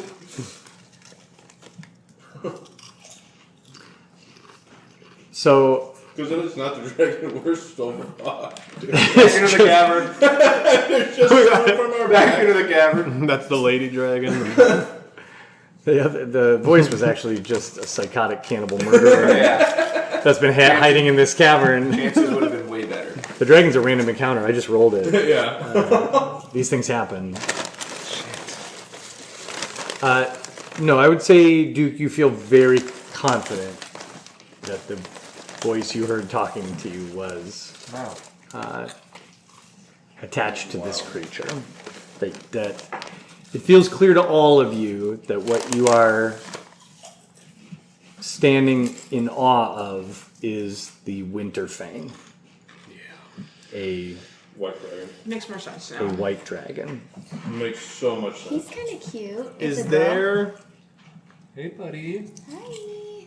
is there a way that when you're like out in the wilderness, if you roll for luck, like that a dragon would appear? Is that a thing? That's really DM's discretion. So most DMs don't use a full world random encounter table. Usually, you build a random encounter table that is like regional in nature. So, like when you guys were traversing the mountain, I had a random encounter table that was populated with a bunch of different things that could happen. Weather issues, rock falls, pixies, like creature encounters that are non-hostile, and then actual like monsters that would be hostile to you. But then I pick those monsters because they would be likely to live in the region. So like griffins are native to mountain areas. Owl bears definitely live in an area like that. But I wouldn't like, I wouldn't have you walking through the mountain and like, oh, it's a fire elemental. There's stuff that just wouldn't make any sense unless I had some narrative reason for it to be out there. But some DMs do wild stuff. And sometimes I do wild stuff. Joe, you seduce the alchemist. Do you think you can seduce the dragon? Yes. Alright. All right, so I want you to. So a couple things about dragons. First and foremost, none of you have ever seen a dragon. Dragons are known in the world, but they are not common. The second thing about dragons is that these are creatures that inspire awe. Literally. They have a physical and magical presence that is intimidating to mortal creatures. Dragons can live for thousands of years. They are sources of immense power. And even being in the presence of this dragon is extremely intimidating. I need all of you to make a wisdom saving throw as you set eyes on the raw power that is a living dragon. Hey, pretty boy. Nat 20. Woo! 6. Is my 19. exhaustion gone because of Your my... exhaustion is not gone. 15 is the number to beat. I got a 16. Did? 13. 12, 11. 21. 19. Everyone that rolled below a 15, you cannot move. Oh shit. You are frozen like a prey animal before this creature that is genuinely an apex predator in the global sense. It's for some of you the first time you've ever truly felt like prey. And for the two of you, as you stare at this thing, you cannot take your eyes off of its eyes, and you cannot move. The rest of you are feeling this sense of awe, but you are not paralyzed in the same way. Before we do mechanically anything, I want you to think about and talk about out loud how you think your character would react internally or externally in this moment. Not like what would you do? I would drink a potion, I would run over here, like none of that. But like think about who your character is and who you've been trying to create in the story. And now suddenly trapped in this icy cavern with this massively powerful creature, wings out, blocking your exit, and then putting its eyes on you. What is going through your character's head at this moment? I think Duke is very scared. However, he thinks this is like the opportunity of a lifetime. Okay, I'm not mad at that. Sometimes power and fear and opportunity are a heady mix. Duke's been there a couple times in his life, not quite here, but I could see that.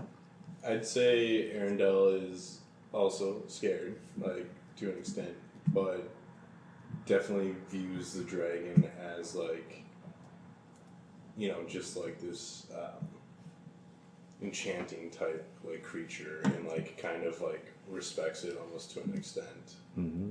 Reverently. Yeah. Yeah, I think that's fair. These are majestic creatures. Again, terrifying. But they're like elevated beasts, right? And you're a guy who loves nature, and these things are kind of the pinnacle of the natural world. Yeah. Sir Judworth would want to move up to the front and like be the shield between his friends, and Sure. definitely be the first one to die. Yeah, that's fair. Not right there. Not a little bit. I like that. I think there's an instinct there that you've honed for a long time. to just be, whether you think, I certainly think no one, well, again, not again. The other thing you should all know is that you all fully believe that this creature could wipe you easily. Yeah. You are looking at your death right now, and you know it. This is not me trying to be dramatic. This is me above the table and in the game telling you this creature can and will kill all of you easily. Yeah. If you do this wrong, and you know it. But I like and I believe that Sir Judworth's instinct in a moment like that is to be the first to die, to be the one to be in front, or between, not in front, but between the people that he cares about and any danger like this.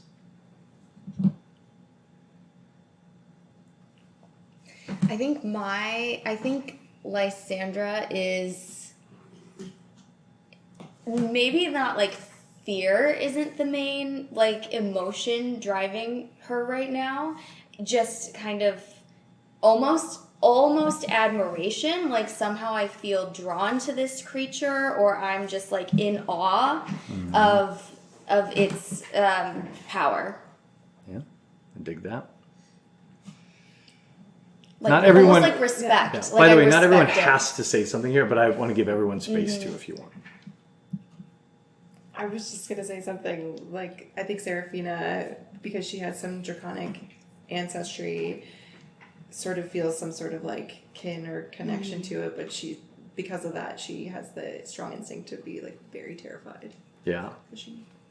This is really interesting because I think because of Seraphina's draconic blood, I think you feel a little bit of extra burn in your blood. Like you feel a little empowered being in the presence of a true dragon and some innate hostility. Yeah, I was curious, like, is my main spell of a fireball not very effective against the dragon? Does that make me much more scared? I think this has less to do with the specific magic spells you know, and more to do with the fact that your draconic ancestry is from a very different kind of dragon that does not get along with a white dragon. They are not buddies, and your blood is responding to that. I have resistance. That's what I was curious because I have resistance to lightning damage. So you're either silver or blue. Shoot, where was I? I thought I just saw bronze. Draconic ancestry. It could be bronze. You have a bronze dragon ancestor. Okay, yeah. Yeah. I forgot that bronze also do lightning. Okay, so I don't know if everybody would necessarily have this background, but I'm going to say that you would have this background. Because this is fairly basic. And as someone with draconic ancestry, I think it's very reasonable that you would have done some research into your own bloodline. So some basics about dragons. Dragons come in two broad types. Chromatic dragons and metallic dragons. Your blood ancestry is from the metallic side. Broadly speaking, metallic dragons are good aligned. They just tend to not. They tend to worship the good gods. They tend to. Well, let me clarify that. Dragons don't worship. Dragons don't serve. They believe themselves to be the pinnacle of existence, but the metallic dragons align themselves with the pantheon of good. They tend to try to do good in the world, to align with justice and rights and whatnot. Chromatic dragons, on the other hand, are not. They tend to align themselves with chaos and evil. They also see themselves as superior to everything else in the world, but because of that, they believe that they should control and dominate, and that they should be the ones in charge of the world. They also do not worship, but sometimes ally with evil-aligned gods. White dragons are chromatic dragons, just like red, blue, green, black, other dragons that are sort of on the color wheel. And so that is the misalignment that your blood is responding to. Okay. So it's sort of raging inside you. So while this thing is certainly making you afraid and it is intimidating the hell out of you, you also are probably feeling just your blood respond with some rage or hostility towards this thing. How's Taryn doing? I think Taryn is petrified, but when Sir Buddington went up, I think there's a part of Taryn that goes up as well, but it's not in a heroic way. It's in like a matter of fact, like if this dragon's going to eat somebody, I give them the best chance of just like, I'm not going to last long. I'm 60-something years old. Like, I'm not going to be able to run away from it. So I'm not like in a heroic, let him take me. It's more just like, fatalistic. Yeah. Okay. Like just Buddington, you've actually got a chance here. Maybe. Budworth. Butterworth Jeddington. How long have we traveled together? I don't know. But I do think I wet myself. Okay. Sorry. Like I fully have a wet piece. But you can't tell because you're still kind of like covered in blood and yeah. stuff. So. All right, very good. So as you step forward, a couple of you step forward, some of you freeze. All of this is racing through your minds. And at this point, the dragon's head lowers a little bit, not quite to your eye level, but pushes into the cavern more closely to you. And this deep, resonant voice once again rolls out now for all to hear. What brings this paltry gathering to my doorstep? Certainly you are not sacrifices brought by my worshipping shamans. Who are you and why are you here?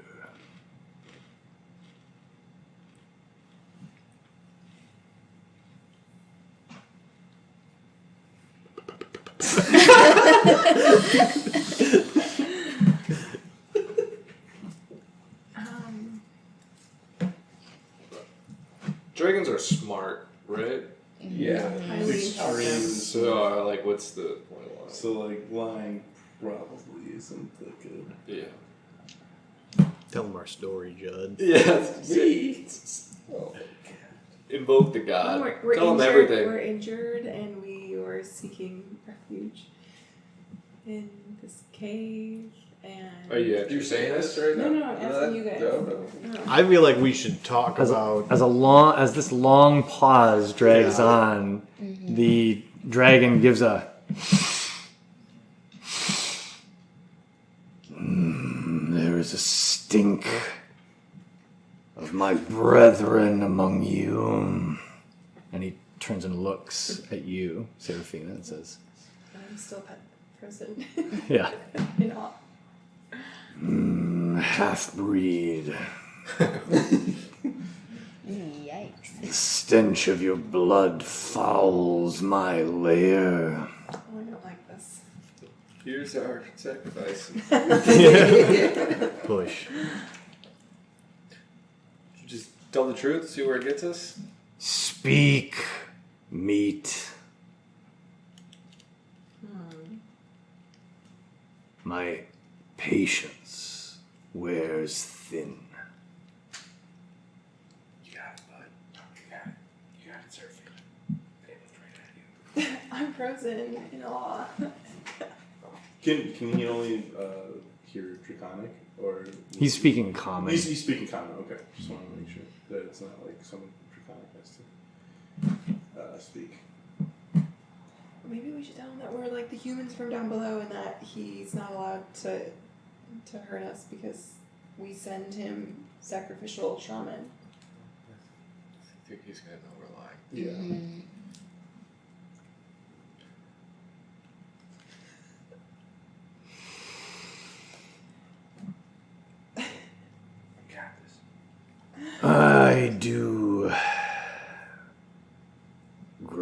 tired of this.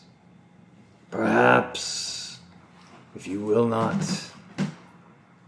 entertain me here, you will entertain me in a different manner. I do love a hunt. If you do not tell me who you are and why you are here, in the next minute, I will hunt you one at a time across the surface of my mountain. I will consume you in front of your friends, one morsel at a time, starting with the half-breed, here and now. We were sent on a mission from who's our guy? Mask. From Mask to investigate growing power and banditry in the north, and we ended up coming across this fort, and in the midst of investigating that, have ended up in the cavern. Make a persuasion check.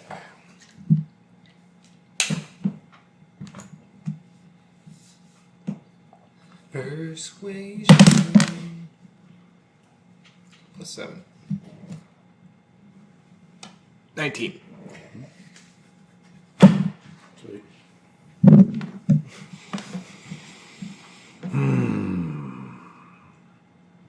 The head pulls back just slightly. Sent by a god, you say? Can I show him my tattoo? Sure. Oh shit. His head tilts slightly to the side. Marked by a god, no less. What does Mask want from me?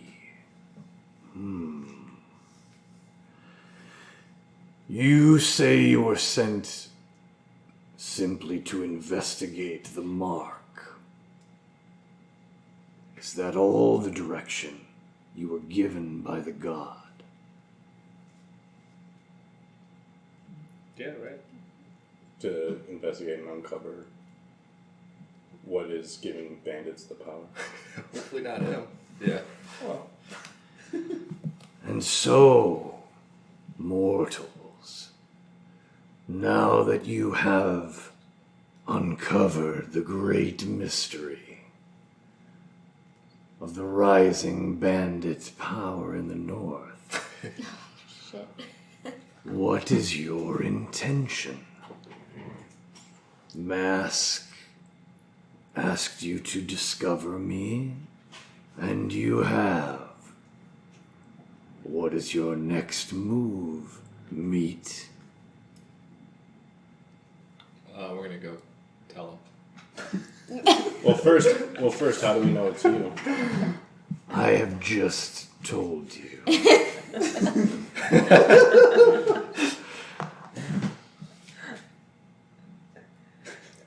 Can we ask what your intention is with providing this power to the, what's the group that, it's the humans? Frostwood Mark. From the Frostwood Mark?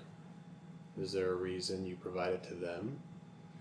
You may ask. Is there a reason you provide your power to the Frostwood Mark? The dragon. Surely there could be better suitors for this power. The dragon chuckles just a bit. You have a strange bravery, damp one.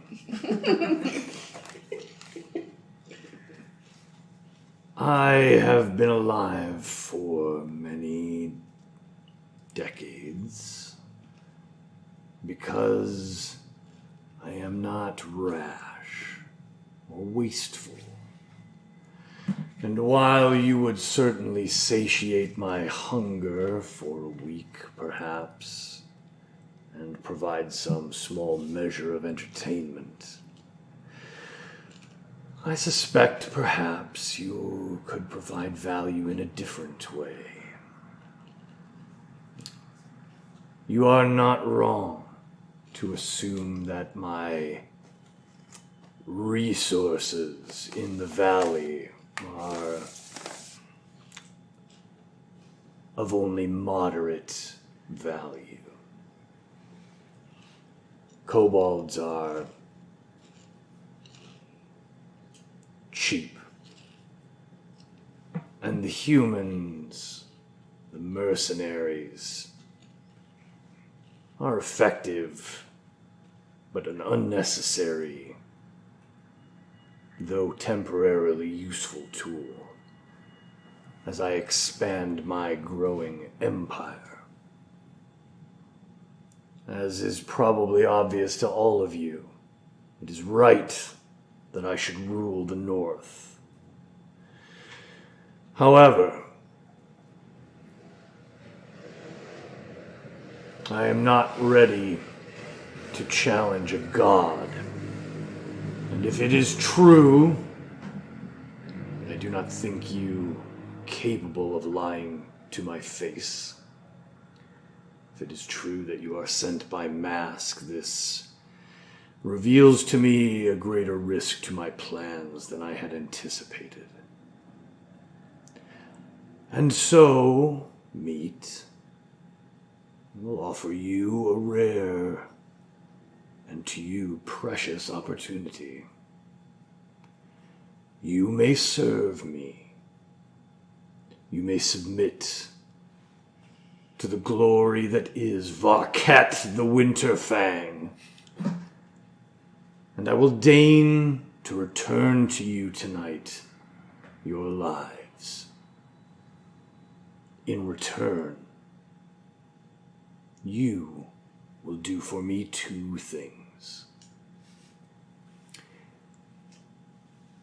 You will first bring to me an object which I desire. This object rests in the lair of arrival, far to the east. A pitiful worm that cannot possibly match my strength, and yet has at times eluded my grasp.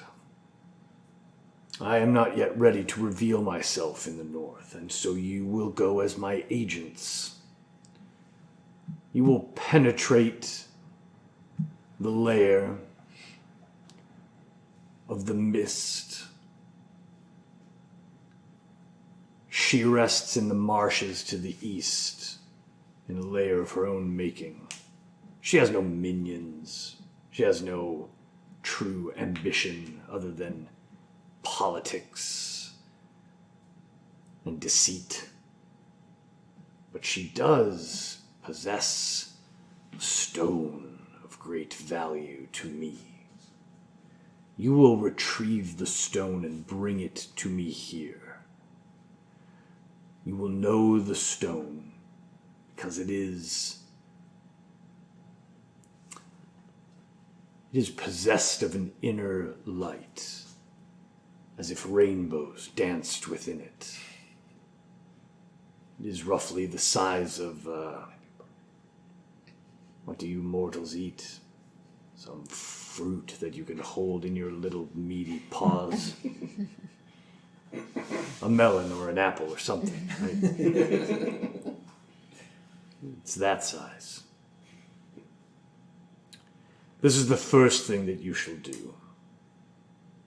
The second thing that you shall do is you shall feed false information to the god Mask. You will explain to the god that you uncovered a cult in the stronghold that worships some ancient and twisted spirit of nature. The cavern is haunted by a restless spirit of an old nature goddess. And then you will return to me. Now, do not not think me some dumb beast. You will not set out on this journey and disappear into the world. Half-breed. Freeze. He takes 2 steps forward and lowers his head down until his eyes are directly in front of you. His head is the size of your entire body. And his eyes lock in on you. And he reaches out. You cannot move. You're frozen in terror. As the frosty breath rolls out of his nostrils across your face, he reaches out, and with one claw, he places it on your forehead and carves into your skin. And blood starts running down your forehead as he carves a rune into your forehead, which then becomes deeply burning cold. As the blood starts dripping down your forehead, it flash freezes into bloody ice on your forehead. And you feel a deep cold shudder run through your entire body. And then he steps back and he looks at all of you and he says, if you care for this one, you will return with my stone, and you will do as I have commanded. I can snuff out her life with a thought, and I will be able to smell her anywhere on this plane of existence. Her fate is sealed and rests in your hands as her companions.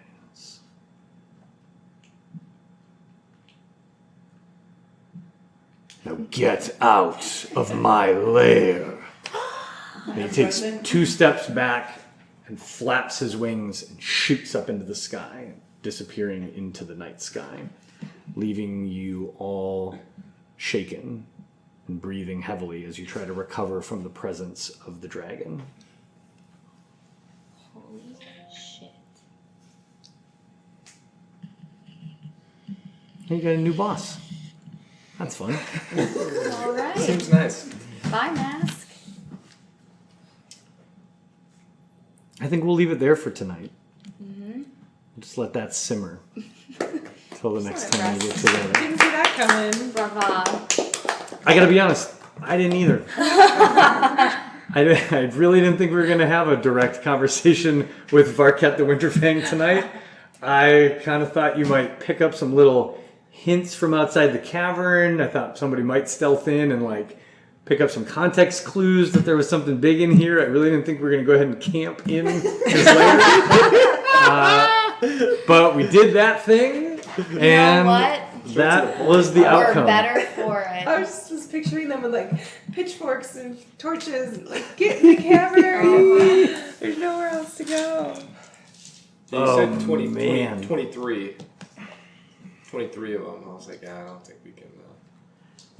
I mean, you were not in a position to take on those kobolds. No. Y'all were beaten, exhausted. Multiple times. We were doing good. We did good.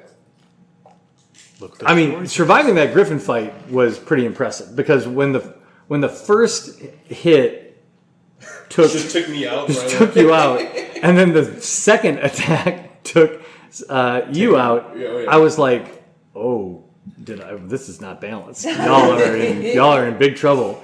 But you figured it out. The command spell was big. There was a lot of little things that helped figure it out for you. So a lot of well-timed healing. But boy, it's a good thing you all were like equipped. That you didn't go out into the woods without a bunch of potions and shit because I was about to say we need to stop at a market. We are out of potions. that could have got Find a way to get out of here. Coulda got without real Richter. Like we can't just like go down now with like Richter and all the people there. We have to like find a way out of here. We could go down there. We're Yeah. Yeah. hey, The boss sent us. yeah, you don't want to mess with The boss us. sent us. Yeah, I mean, that may not be wrong. Look at the mark on her forehead. Yeah, look at her. Buckos. Look at this doofus. Flick him in the nose. You almost died so many times today. so many times. There was literally like the And so did Judd.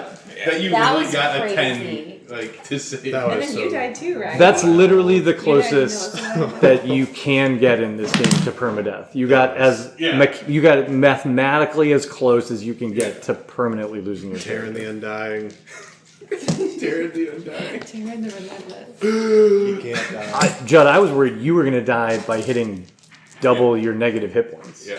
Because when she It's close. hit you, you were at 8, she hit you and then critted you. There was a non-zero chance that if her first attack had taken you down to 1, that her crit Second would have. would have done taken it. you to double negative, which would have Luckily, just she knocked ended me it. out the first time. I mean, there was so many times in that fight where I'm like, "What? We're gonna lose them." Well done, team. Ooh. You survived it.